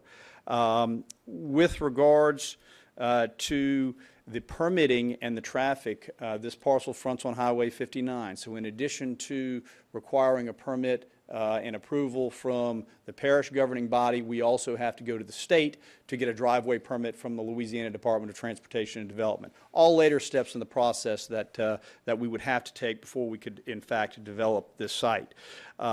With regards to comparing this to C2, Mr. Hernandez's comment, I'm not comparing this to C2. I'm simply saying it was C2 for many years. It was C2 when my client acquired the property, and we are simply trying to reconstitute the zoning that was in place, but we're reducing that request. We are not requesting anything that would be comparable to C2. We are only requesting a neighborhood commercial zone 6, which I would respectfully submit to you fits very well in this area and has nothing to do with the properties that would be further down Lotus that these fine people live on. So with all due respect, we would respectfully request your approval this evening for our modified NC6 zoning on this parcel, the entirety of the parcel, that contains no residential request whatsoever, and we would respectfully suggest that it is compatible with the area and that it is something that you should approve this evening, and we appreciate your consideration. Thank you, Mr. Marone. Is there anyone else who wishes to speak in favor with the remaining time? This time I would ask opposition. You have 5 minutes of rebuttal. Anyone care to speak?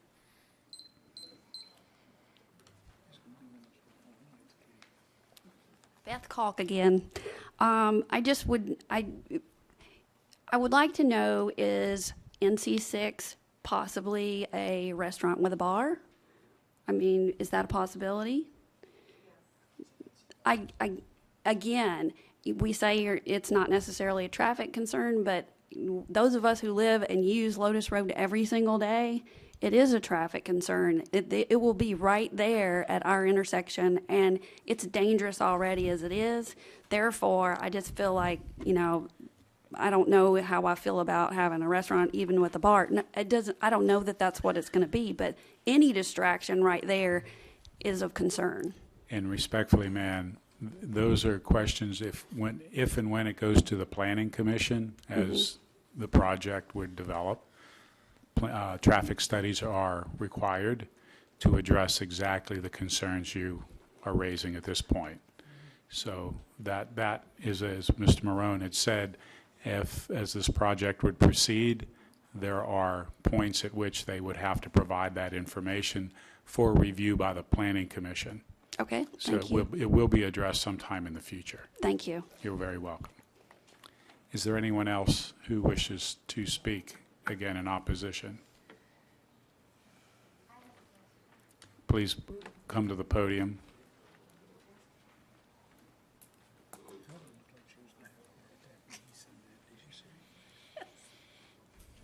I'm Marlene Steinberg. What are they planning to build? What are they planning to build? What are they planning to use it for? It can be this and it can be that. What specifically are they planning to do?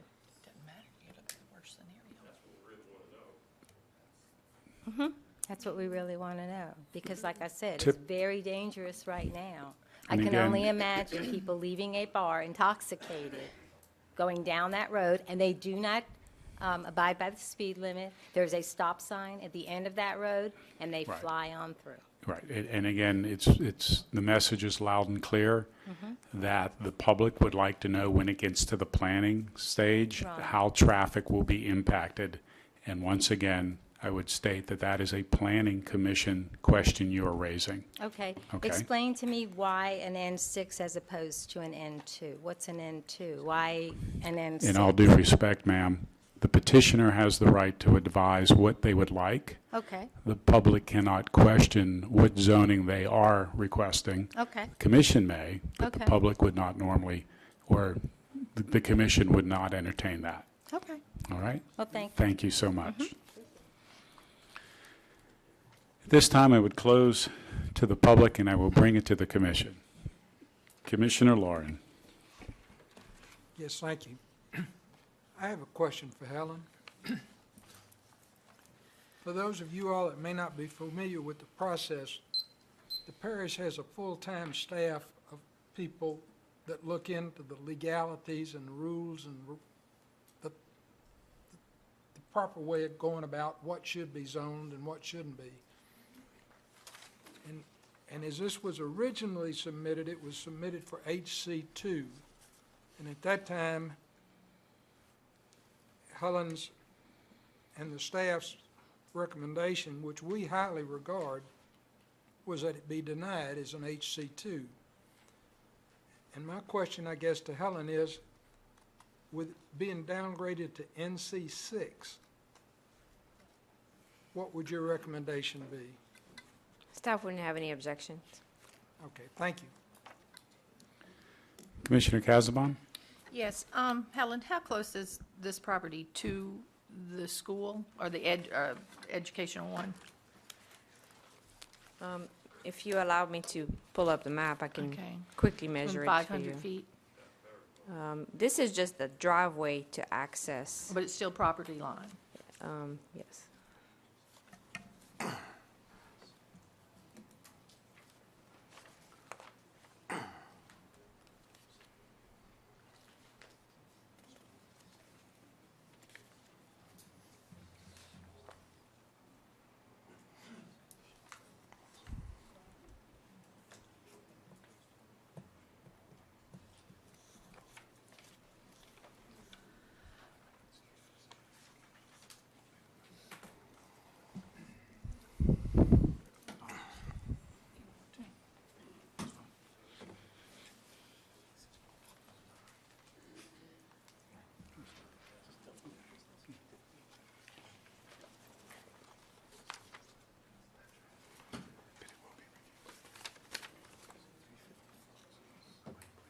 I'm sorry, the map is not moving very quickly, That's so. all right.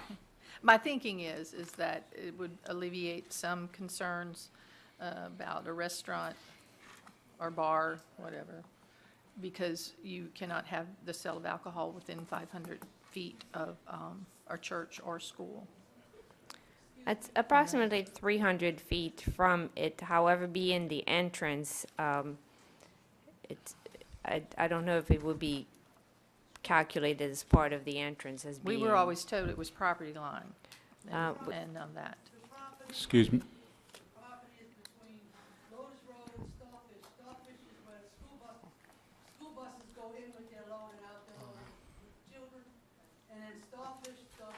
Correct. That is correct. Thank you, ma'am. My concern is that 59, yes, is commercial, as we all know, and it is, and a scenario keeps coming up and came up last month where we're trying to protect the neighborhoods that are off of 59, to where we listened to it and tabled it, and eventually we denied a business that was there to expand into a neighborhood.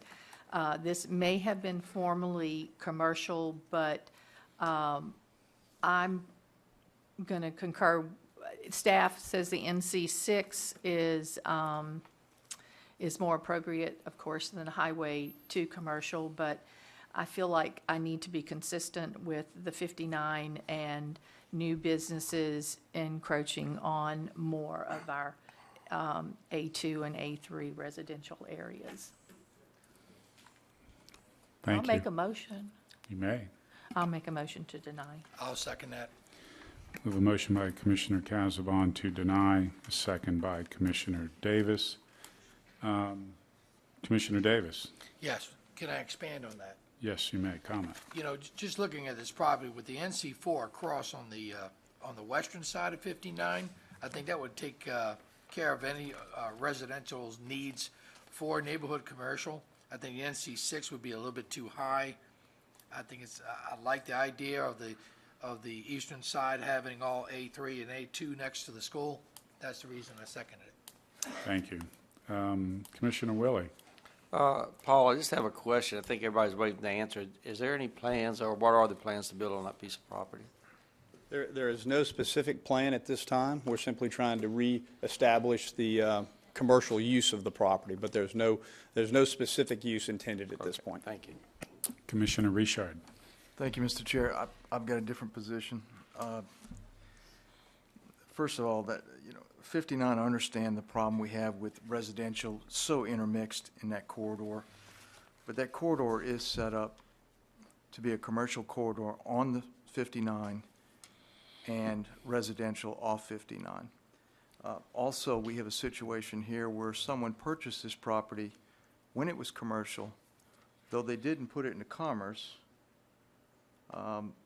At this point in time, they'd like to, and if it's zoned residential, that is an entirely different value. I have no issues with NC6.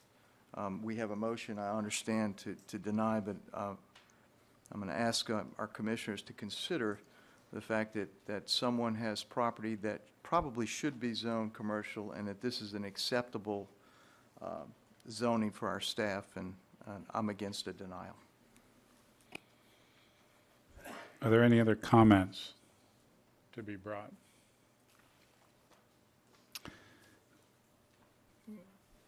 We have in front of us a motion by Commissioner Casabon to deny, second by Commissioner Davis. Please vote, and please be reminded that a yes vote is a motion to deny.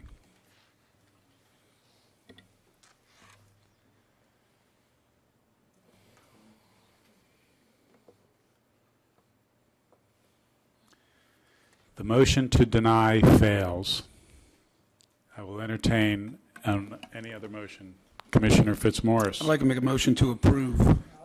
We have a motion by Commissioner Fitzmaurice to approve, a second by Commissioner Lauren. Any further discussion? Mr. Chairman. Commissioner? To approve the HC2 or the NC6? That's correct.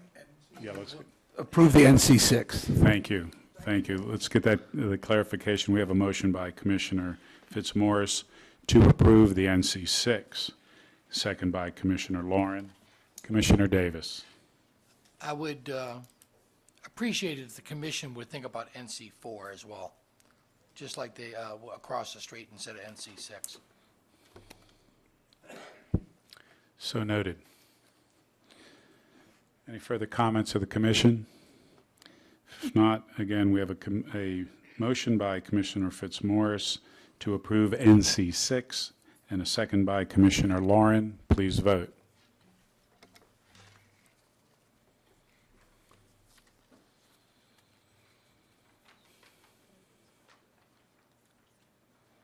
Motion carries. 2016-210-ZC, existing zoning, I-2 Industrial District, proposed zoning, HC2 Highway Commercial District. The parcel, 6.094 acres. The petitioner, Leon A. Lasardi. The owner, Lasardi Highway 59, LLC. Parcel is located on the west side of Louisiana Highway 59, south of Marion Lane, north of Coop Drive, Ward 4, District 5. Staff? The 2025 future land use plan calls for the site to be developed with various types of industrial uses. Staff does not have any objection to the request, considering the location of the site along Highway 59 and the proximity of other highway commercial uses. At this time, staff would like to recommend approval of the request. Thank you. Mr. Marone. Thank you, Mr. Chairman. Paul Marone again, this time on behalf of Lasardi Highway 59 LLC, which is the owner of this just over 6 acres, located just to the south of where we are this evening. This property, although many may have assumed through the years that it was part of Alamosa Park, the industrial park, which is just north of here, it is not, nor has it ever been part of Alamosa. It was acquired around the same time by Mr. Lasardi as Alamosa was being acquired by its developer, but the two were never part of the same development. Through the years as Alamosa built out, I think, as I said, most people assumed that this was part of it, and so in the comprehensive rezoning, it was rezoned consistent with Alamosa. Mr. Lasardi is now looking to bring this property into commerce, and we are respectfully requesting your approval to rezone it from the I-2 Industrial District, which is the same as Alamosa, to HC2 Highway Commercial. If you will take a look at the zoning map that's attached to your report, as well as kind of think back to what is just down the street from where we are, you will notice that most of the highway frontage in and around this property is in fact HC2. Just to our north, on both sides of the highway, we have HC2 zoning, we have strip malls. Immediately across the street and then back to the south on the other side of the highway is all HC2 highway commercial. So we would request your approval for HC2 on this site, believing that it is consistent with the other sites that are similarly situated in and around it. So in accordance with the staff's recommendation, we would ask for your approval for HC2 for this roughly 6 acres owned by my client. Thank you, Mr. Marone. Is there anyone else in the public who wishes to speak in favor of this request? Is there anyone who wishes to speak in opposition? Seeing none, I close it to the public and I bring it to the commission. Commissioner Davis? Yeah, I'll make a motion to approve. This one makes sense. Motion by Commissioner Davis to approve, second by Commissioner Fitzmaurice. Commissioner Casabon? No? I was just stating this one makes sense. Very good. We appreciate the comment. Any further comments of the commission? If not, again, we have a motion by Commissioner Davis to approve, second by Commissioner Fitzmaurice. Please vote.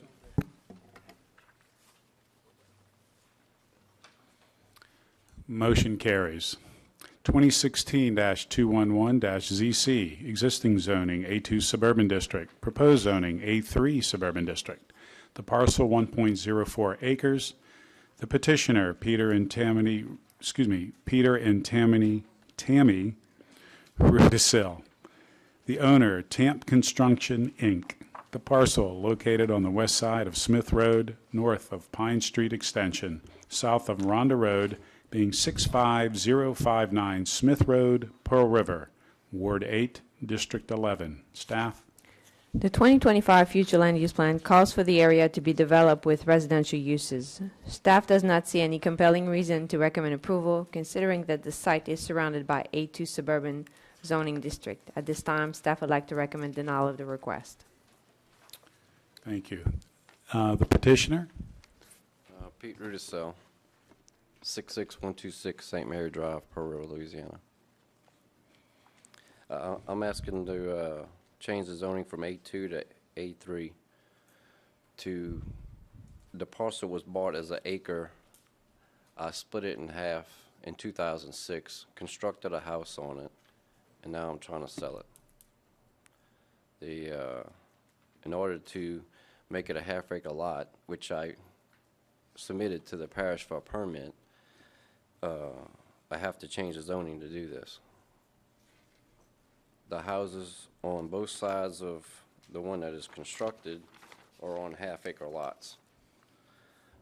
From my understanding, the zoning changed in that time frame, and that's why I have an A2 zoning.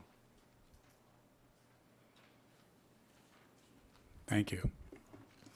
Is there anyone who wishes to speak in favor of the request? Is there anyone who wishes to speak in opposition? Seeing none, I close to the public and I bring it to the commission. Commissioner Willie. Mr. Rudisell, you mentioned that both, on both sides of you are half-acre lots? And the ones in back of you are, it looked like it's undeveloped anyway. But, Yeah, it's undeveloped. It was supposed to be a subdivision. And the gentleman I bought the lots from sold the outside parcel, and the 12 acres in the inside was supposed to be a subdivision, never got developed. Okay, but both sides of you are half-acre lots? As far as I know, yes. The Yeah, two with houses. that in mind, I'll to the right. make a motion to approve. Second. A motion by Commissioner Willie to approve, second by Commissioner Davis. Commissioner Casabon? I was just going to second it. Thank you. Is there any other comments? Again, a motion by Commissioner Willie to approve, second by Commissioner Davis. Please vote. Motion carries.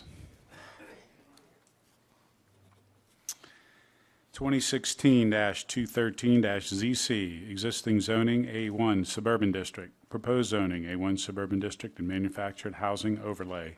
The parcel, 1.33 acres. Petitioner, council motion. The owner is Sandra Lloyd. The parcel is located in the northeast corner of Honeysuckle Estates Loop, north of $1 Million Road, being Lot 1, Honeysuckle Estates, Ward 2, District 6. Staff? The 2025 future land use plan calls for the area to be developed with residential uses, including manufactured homes. Staff does not have any objection to the request and recommends request to MHO manufactured housing overlay designation be approved. Is the petitioner here? If you'd please come to the podium, ma'am, state your name and address and the reason of the request. Sandra Lloyd, 19305 Million. If you would, I have a cold. I have a cold. 19305 Million Road, Covington. and the reason for the request, ma'am? Because there was a trailer on it when I bought it. And after Katrina, I just got the trailer moved off just, a month and a half ago. And they had changed the zoning after Katrina. And I need to put a trailer back on it, and I mean, half of Honeysuckle is mobile homes anyway. Thank you, ma'am. Is there anyone else who wishes to speak in favor of the request? Is there anyone who wishes to speak in opposition? Seeing none, I close it to the public and I bring it to the commission. Commissioner Casabon. Yes, I'll make a motion to approve. I This is second it, but appropriate. it's also a correction. I don't think it's Council District 6. It's, 2 or 3, probably. yeah. Okay, It's a staff, different- would you make note of that, Is please? it 3? I don't know if 2. it's two or- It's I 2. think It's it's two. Richard's. 2. Okay. Dennis's. Staff will make a notation and a correction. Is there any other comments of the commission? If not, we have a motion by Commissioner Casabon to approve, second by Commissioner Willie. Please vote.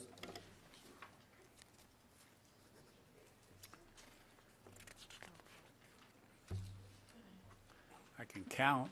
I don't see a total, but there's all yeas up there, so motion carries. 2016-219-ZC, existing zoning, A3 Suburban District. Proposed zoning, A3 Suburban District and manufactured housing overlay. The parcel, 22,000 square feet. The petitioner, Jaron Rosales and Olga Hernandez. The owner, Jaron Rosales and Olga Hernandez. The parcel is located on the west side of Nidblick Street, south of Ace Street, north of Flight Street, being Lot 4, Square 10, Hillcrest Country Club Estates, ad number 2, Ward 10, District 6.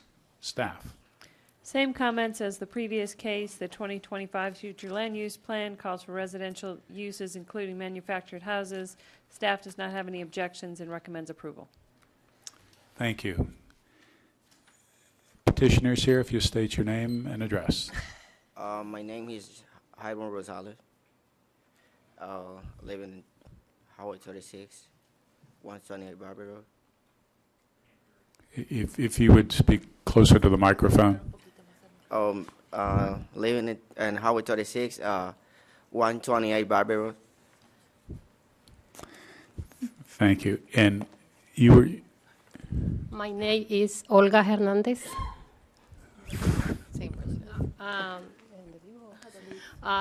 938 Barbie Road. Thank you. The reason for the request, and you're interpreting for them, you're welcome to make the comment. My name is Angelina Ruiz, and I'm here to interpret for them, and they would like to place a mobile home in this piece of land.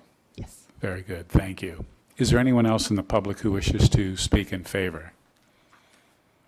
Is there anyone who wishes to speak in opposition? This time I close it to the public and I bring it to the commission. Commissioner Casabon? Yes, I'll make a motion to approve. Second. A motion by Commissioner Casabon to approve, a second by Commissioner Willie. Is there any further comment? Commissioner Dougherty. Yes, ma'am. About what size, square footage is a mobile home anticipated to be? Well, at this point, they are undecided between a 3-bedroom, 2-bathroom, or a 4-bedroom, 2-bathroom, but that's going to be maybe about 1,200 square feet. Okay, thank you. Are there any further comments by the commission? Now we have a motion by Commissioner Casabon to approve and a second by Commissioner Willie. Please vote.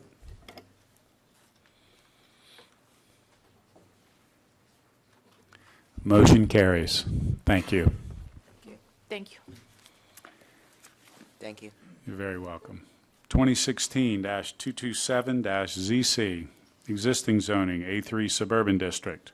Proposed zoning, A3 Suburban District and manufacturing housing overlay.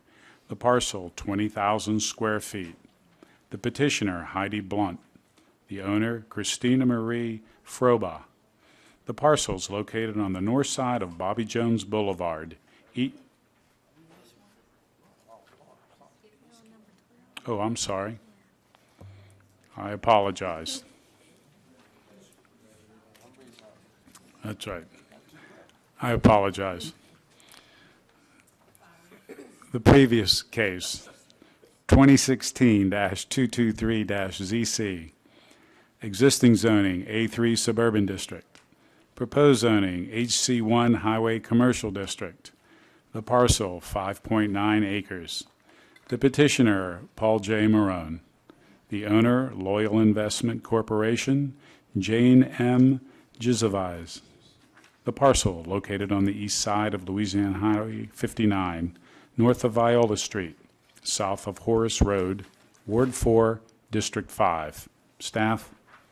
This is a very similar case as the one that was heard a little earlier along Highway 59, where the 2025 future land use plan calls for the first 200-foot portion of the site to be developed with commercial uses and for the remaining portion to be developed with residential uses. Staff is not opposed to commercial development in the area. However, a less intense commercial zoning designation would be more appropriate. At this time, staff would like to recommend denial of the HC1 zoning. Mr. Marone. Thank you, Mr. Chairman. Paul Marone again on behalf of Loyal Investment Corporation and Ms. Josevius. As Ms. Lambert said, this case has a lot of similarities with the prior case on Highway 59, although there are a few differences. A few of the similarities. This site is just south of the site that we just dealt with. This site was also zoned C2 at the time of acquisition. A difference which I think is significant is that this site does not back up to residential, and in fact it does not even back up to the school. It backs up to the detention pond for the school. This particular school has a somewhat unique detention area in that there is a very long ditch that extends from the school down Starfish and then empties into a very large pond, which it is that pond that is actually at the rear of this property. And if you'll look at the aerial on page 3 of your packet, you will see that that is all pond behind you. The school itself is well back down Viola and Starfish. Our request this evening is much the same as with the prior case. We are simply trying to reconstitute the commercial zoning that was in place for many years on this property before the comprehensive rezoning. Like the prior case, we would amend that request this evening to go to the neighborhood commercial 6 for the same reasons that we talked about before. To point out some of the surrounding uses, which I think are important, and I alluded to some of these in the last case, but they're even more pertinent to this particular case. Again, if you'll refer to your aerial in your packet, you will see that immediately across Viola Street, you have a convenience store and a gas station. And immediately across Highway 59 from that location, you would see, if it were in your picture, the collision center, the repair center that I talked about. So there are surrounding uses that are more intense than we are proposing.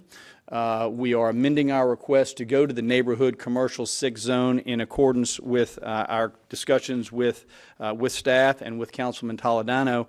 And this particular property does not abut anyone or anything other than a retention pond. And for those reasons, we would respectfully request your consideration and approval of our amended request to Neighborhood Commercial 6 for this particular parcel. Thank you, Mr. Marone. Is there anyone else in the public who wishes to speak in favor of the request? Is there anyone who wishes to speak in opposition? Yes, ma'am. No, please come to the podium, state your name and address, and ask your question. Okay. My name is Marlene Steinberg. How far away from the school is this?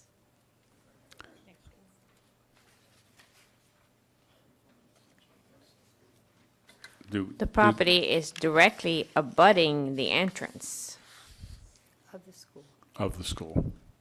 Okay. I have a problem with that. Would you care to speak in opposition now? Yes. Yes, ma'am. For the same reason as before. Again, will you speak When into you're the close, speak into the when microphone? you want to put a restaurant with a bar close to a school and buses use Starfish, if you're saying that you're not supposed to put a bar within a certain amount of feet to a school, then that's a problem. That would not So be permitted. would- There's very strict ordinances So they would not be prohibiting permitted putting to a do that, okay. bar next to a school. Okay.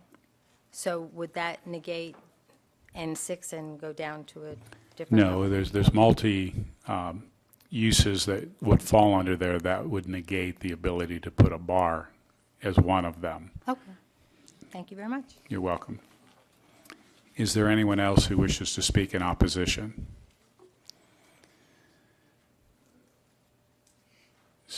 Mr. Hernandez.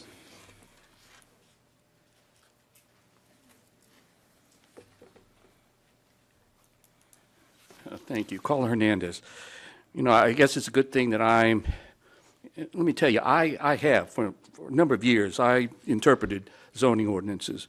And, you know, one of the things that I agree with your interpretation, because of the fact that there's the educational zone right behind this. So therefore, I think that would negate the possibility of having a lounge or a restaurant with a lounge there. The previous one, I would say, that is not the case, and you could have that there. But, you know, I think it's unfortunate that we've gone to, but certainly HC1 or HC2 is certainly worse than a neighborhood commercial 6.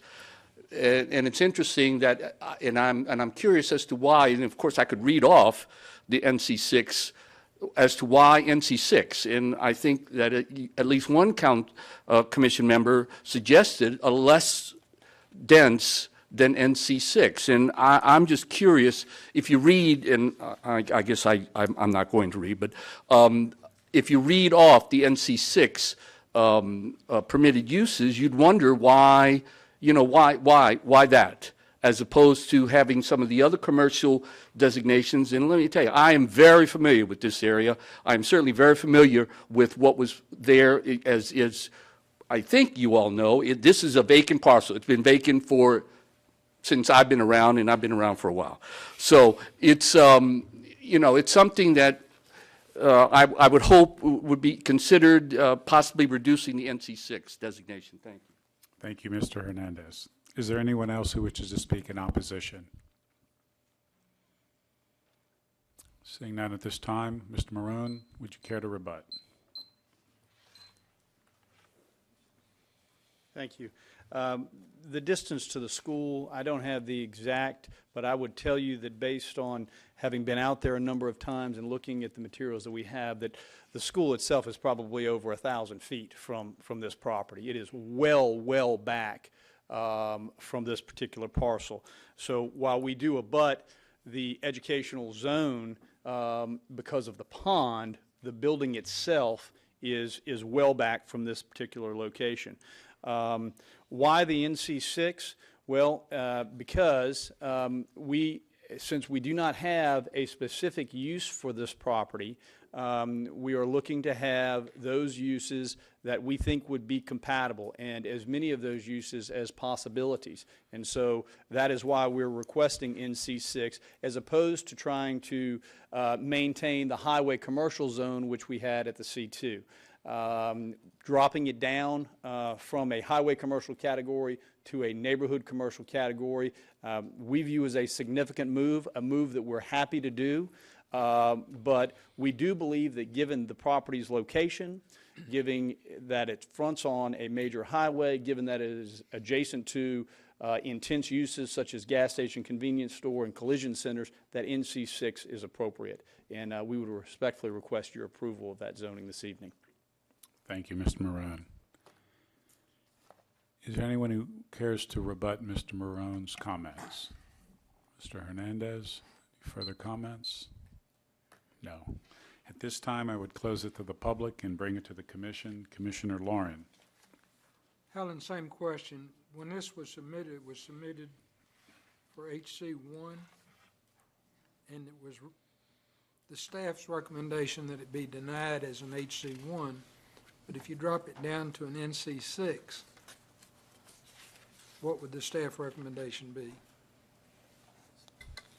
The staff is not necessarily opposed to NC6. There's a variety of uses, and if for some reason there would be a request for a restaurant with a lounge, we would definitely have to, you know, use the measurements to make sure that it is the appropriate dimensions or the appropriate measurements from the school property.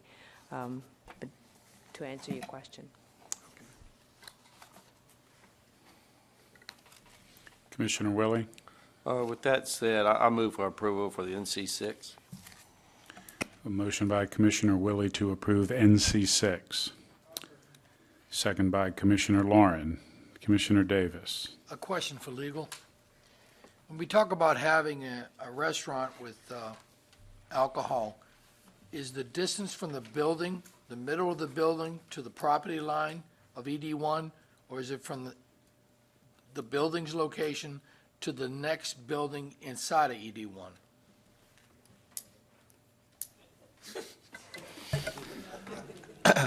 I'm not your friend anymore, Mr. Davis, for that question. And not to belabor the commissioners, but real quickly, suffice it to say that in my opinion, the state laws concerning distances from alcoholic beverage establishments to schools and other type of community uses like churches are screwy. Now getting to your question, and the reason I say that is because the general rule is 500 feet from the alcohol beverage establishment to the school or other community use. However, the way that 500 feet is measured gets a little squirrely under state law. If there are sidewalks, it is measured by following the sidewalk from the nearest location from the building with the alcohol to the building of concern. If there are no sidewalks, then it is a direct measurement of 500 feet. And I believe that measurement is from the nearest point of the alcohol establishment building itself to the nearest location of the community, school, church, whatever building nearest to it. And that would be a determination of whether or not the alcoholic beverage establishment could occur. And I would, perhaps defer to Mr. Morone. He's a very competent legal mind. He may agree with me or disagree, or perhaps had some experience on that issue. But I believe that is the case. Thank you. My other comment on this is, I think the NC6 is still a little too dense for this area, personally. With the NC4 being on the other side, all the way up 59, and now you're going to have an NC6 rating just north of that past Starfish. You'll have an A3, and then it'll go back into an NC6, which this commission just wished to make an improvement of. Anyway. Thank you, Mr. Davis. Any further comments? If not, we have a motion. Let me get my notes right. Motion by Commissioner Willie to approve NC6. Second by Commissioner Lauren. Please vote.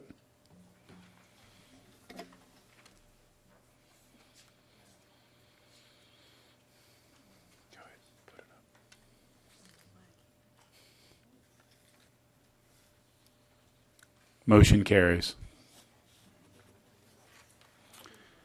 2016-227-ZC, existing zoning, A3 Suburban District, proposed zoning, A3 Suburban District, and manufactured housing overlay. The parcel, 20,000 square feet. The petitioner, Heidi Blunt. The owner, Christina Marie Froba. The parcel, located on the north side of Bobby Jones Boulevard, east of Trapp Street, west of Green Street, being Lot 12, Square 42, Hillcrest Country Club Subdivision, Ward 6, District 6. Staff? The 2025 Future Land Use Plan calls for the area to be developed as a conservation area. Staff does not have any objection to the request, considering that the area is developed as a residential subdivision and that there are some existing mobile homes in the vicinity. Staff recommends the request to MHO Manufactured Housing Overlay designation be approved. Thank you. Is the petitioner here?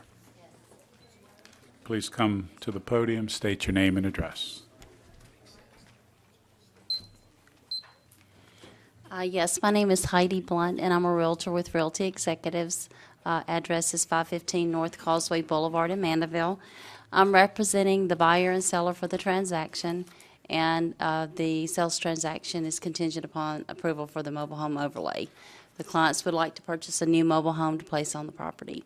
Currently, there is a mobile home on the adjacent lot to the north on Trapp Street and further down the street on Trapp Street. And as you go west Several lots down, there are mobile homes as well. No stick-built homes in the area.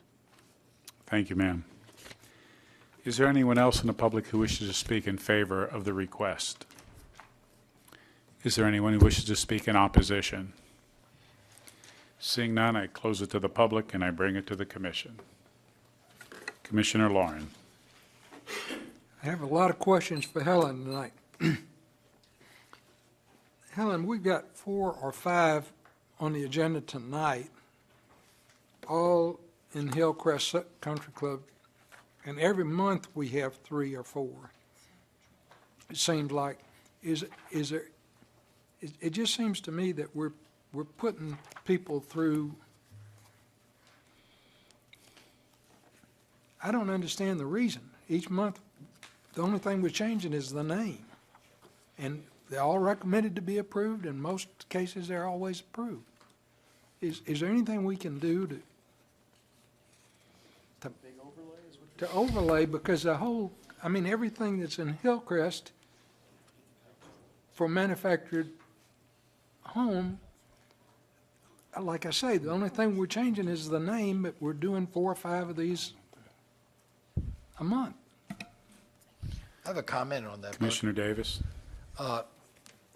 May want to get with the commissioner of the area, the councilman of the area, and have the entire subdivision have a manufactured home overlay. So whoever's in charge of that area, that may be something they may want to consider. Could we make a recommendation to that? Sure you can. Sure you can. I wanted to speak on in that respect as well. I've got another lot coming up for number 15. I've had 2 lots for sale in Hillcrest, and they're difficult to move for any other reason. You've got mobile homes already there, so people do not want to build stick-built in that area. So that's a challenge. Thank you for your comment. And Commissioner Davis, I think for the record, the commission respectfully asks the council member to take that under consideration to maybe make this process a little more expedient. And obviously, the Realtor community may also appreciate that. So for the record, we would respectfully propose to that council member to take that under advisement. Commissioner Casabon. I'll make a motion to approve. Second. Motion by Commissioner Casabon, second by Commissioner Fitzmaurice. Commissioner Davis. Any further discussion? Hearing none, please vote.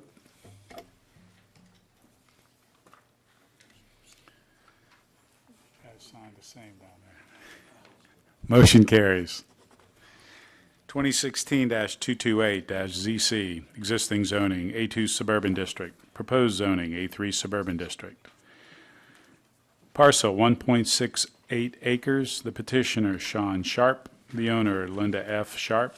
The parcel is located on the southeast intersection of Gladys Road, south of Revere Road, west of C.S. Owens Road, being 247 Gladys Road, Madisonville, Ward 1, District 1. Staff. The 2025 future land use plan calls for the area to be developed with single-family residential uses. And as you can see on the staff report, I put a little note explaining the reason for the request is basically to allow the accessory structure that is to the east side of the property, next to or on the other side of the property, to be renovated into a single-family residence, and that's the main reason why the owner is requesting the zoning change request. Now, staff is recommending it now because of the fact that the property is surrounded by A2 suburban zoning. Thank you. Sean Sharp, 247 Gladys Road, Madisonville.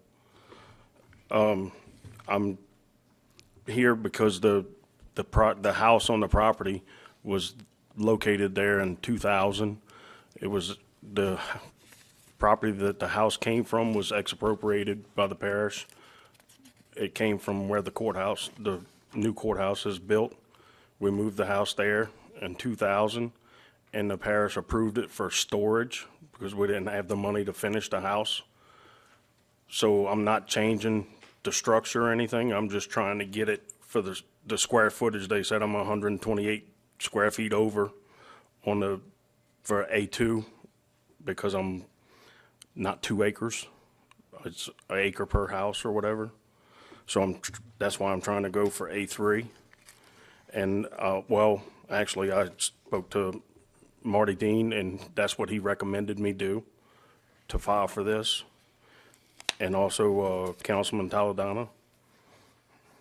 And the adjacent house next to me is on .11 acres. And across the street from me is zoned A4. I'm not trying to go A4, I'm just want to go A3. I have pictures of the houses around me. I don't know if y'all would like to see them. If you would give them to staff, they'll distribute them. Thank you. And these pictures are taken from the front yard of the house.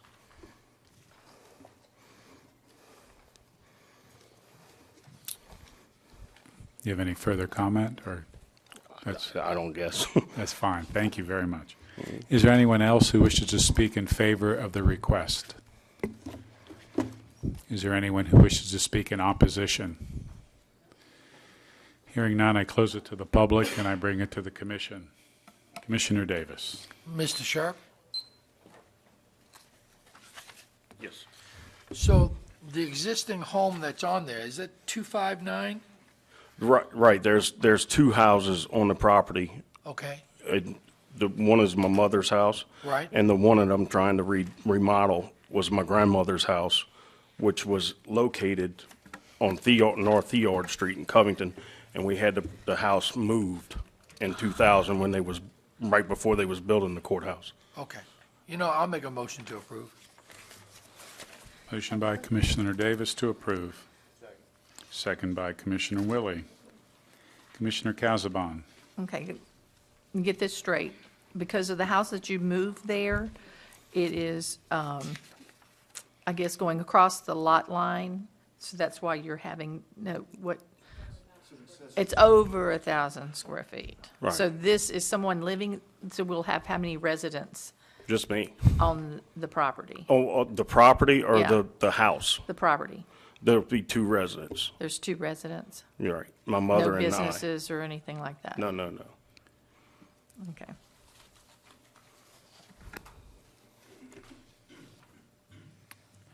Any further comments by the commission?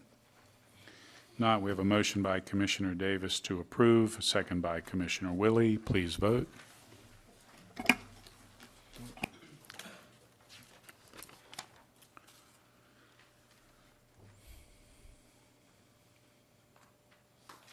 Motion carries.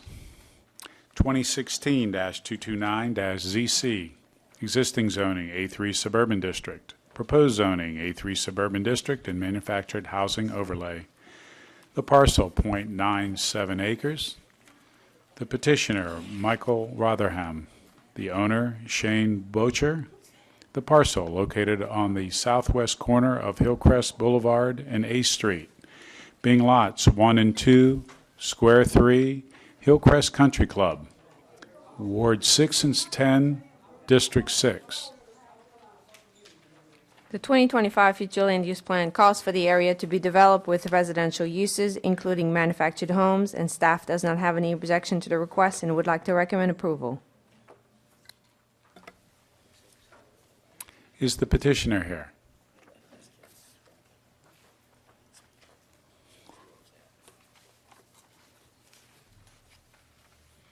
Hello, my name is Michael Rotherham.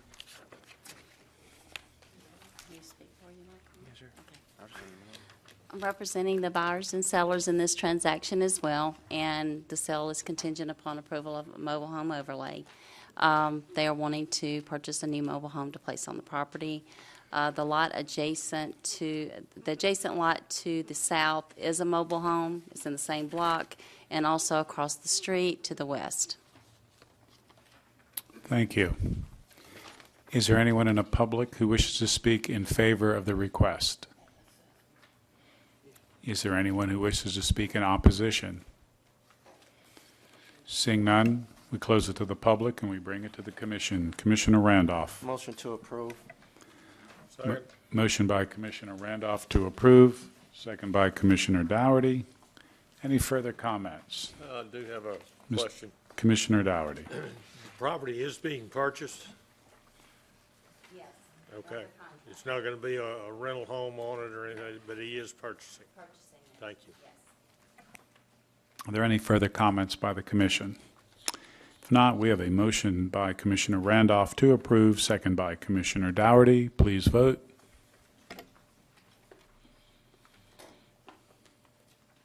Motion carries. Conditional use permit request cases, applications requiring review and approval of the use by the zoning commission before issuance of a permit are as follows. CP07-06-096 PR, use, commercial building variance request. The zoning, HC2 Highway Commercial District. The use size, 9.47 acres. The petitioner, Duplantis Design Group, Thomas Buckell. The owner, 3Z's Building Company, LLC. The parcel is located on the west side of Louisiana Highway 21, North Ochsner Boulevard, Ward 1, District 1. Staff. Petitioner is here requesting two variances, and I'd like to invite you to pull out the drawings so we can identify the two requests. The first request is to reduce the side yard setback from 10 feet to 3 feet in the rear of the dumpster.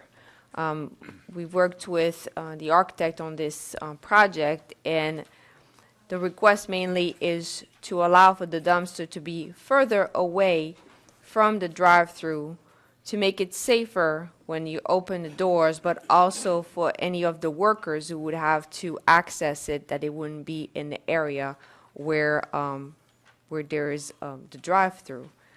And also, the petitioner is proposing to add some green space, as you can see on the drawing, from 10 feet to 15 feet along that particular drive-through area.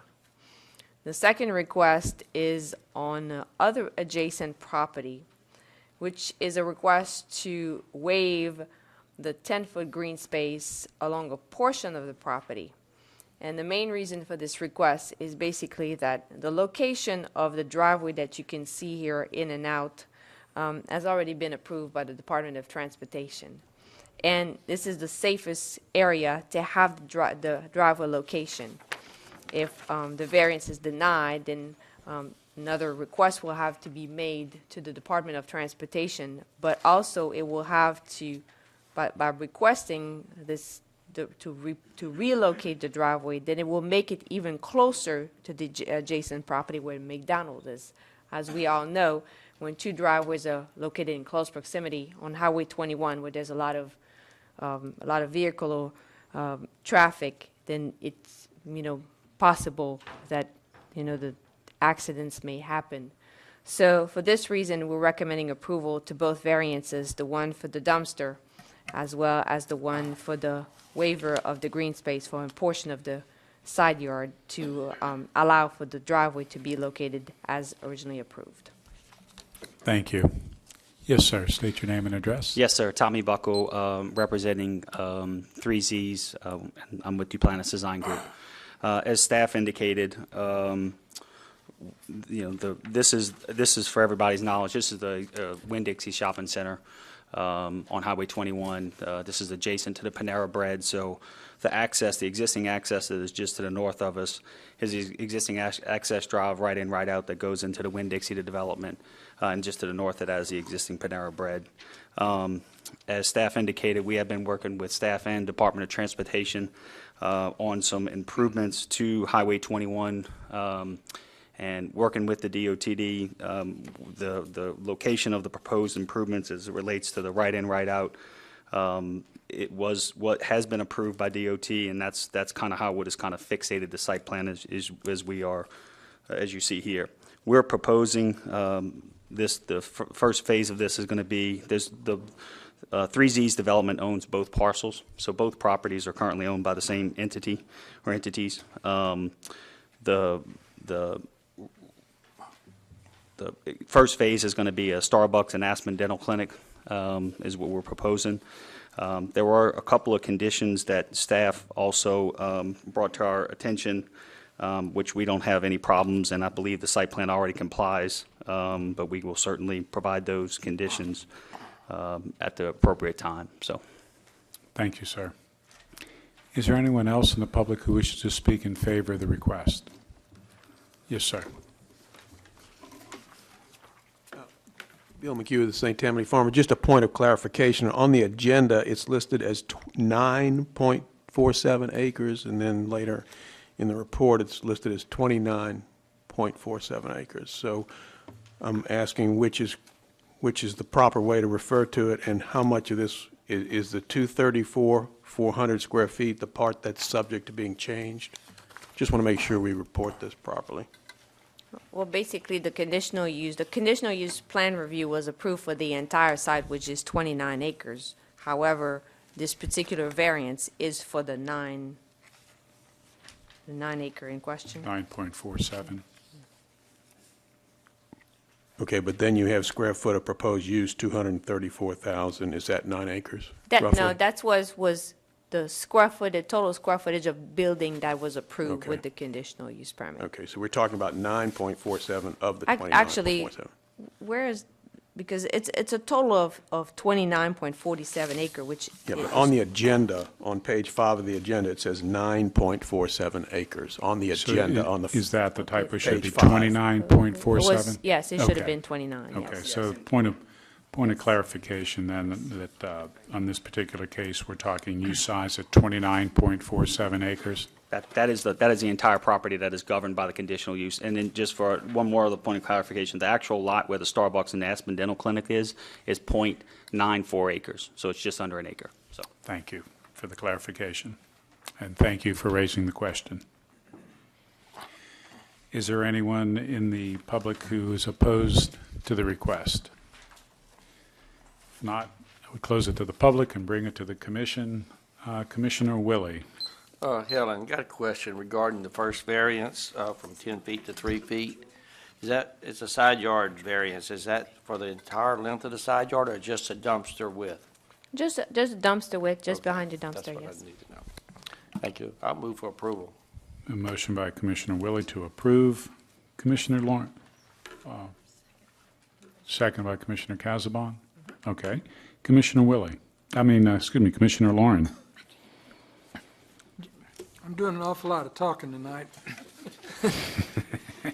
But just as background, more for the commissioners than anything else, and I'm sure Helen will back me up on this. Before there was a 2025, and before there was comprehensive rezoning, before any of that came along, Highway 21, from roughly where Keith Young Steakhouse is, all the way up to where the new road going into Covington is, where they're doing that work, was designated as one of the only, it is the only road in West St. Tammany that's designated as a planned corridor overlay. And what that basically means, there are rules and regulations that apply to a planned corridor overlay that don't apply to other routes, like Highway 59. And there have been a lot of businesses that have come forth, including Sterling with their shopping center and Nordalac with their shopping center, and asked for variances that would have diminished or cut back or shortcutted the requirements. And my question is this in any way going to infringe on the rules that have to do with the planned corridor overlay? No, they're still going to provide the required 50-foot buffer along Highway 21. And all the landscaping and all the stuff that goes on. Absolutely. The only requested there. This is that in front- interior to the property. That's correct. I just wanted to make sure of that, Ellen. Sure. Because we have turned down dozens of places, and it wouldn't be proper to make an exception this late in the game. But if it doesn't interfere with them, I'll make a motion to approve, if it hadn't been made. It already has, but Commissioner Lauren, again, we represent the public and the public's interest in upholding that for the exact purposes you stated, and as Commissioner Richard and the entire commission, we appreciate your comments so that the public does understand that we are here to protect the interest of the public. And Highway 21, the overlay that's specific to that is to make sure that the aesthetics are at a very high level. And we appreciate you continuing to support that.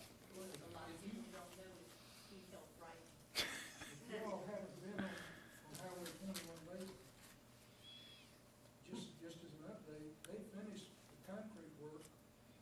Turn your mic on. Commissioner Lauren, turn your microphone on, please. All the way to Braswell's drugstore. Yep. And they're putting the finishing touches on the bridge that's going to be on the west side. When they finish that, they'll revert over and do it on the east side. And when they get finished, Highway 21 is going to be truly a standout road in the parish. We fought like the devil to keep it that way, and we want to keep doing it. For you that don't know Commissioner Lauren, he definitely could be quite devilish to ensure that it's being done. Commissioner Dougherty. Yes, just looking at traffic circulation on the two and the dumpsters and knowing the size of these trucks that are going to be coming in to empty the refuse out of these dumpsters and everything. Yes, sir. I'm really questioning the turns and everything that these guys are going to have to make, as well as in your interest, and I'm hoping that your engineering design group understands that those trucks weigh a couple of pounds.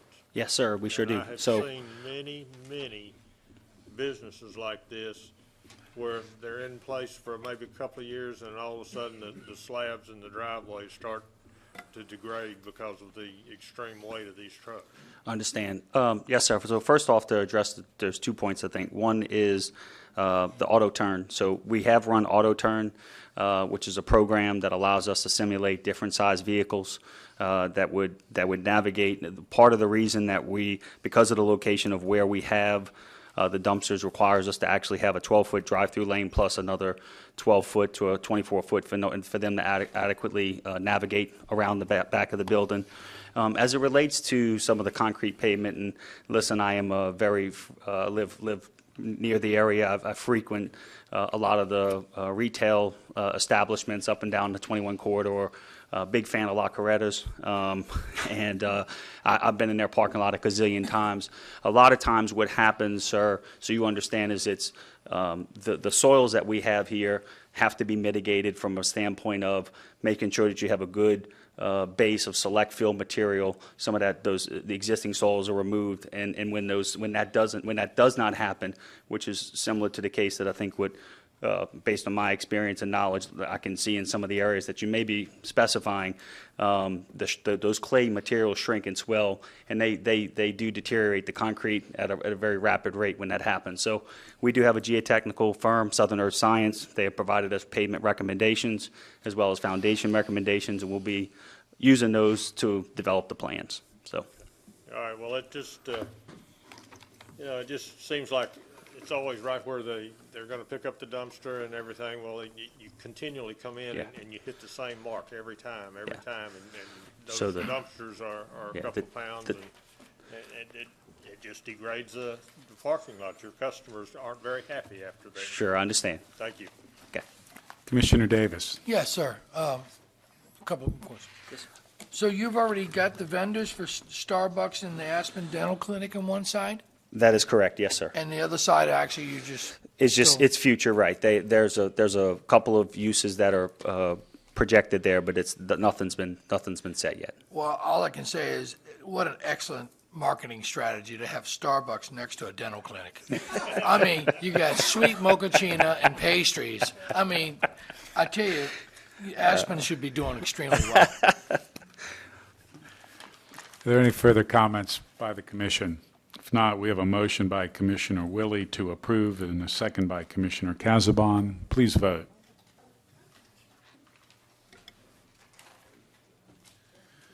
Motion carries. Is there any old business to come before the commission? Is there any new business to come before the commission? I'll entertain a motion for adjournment.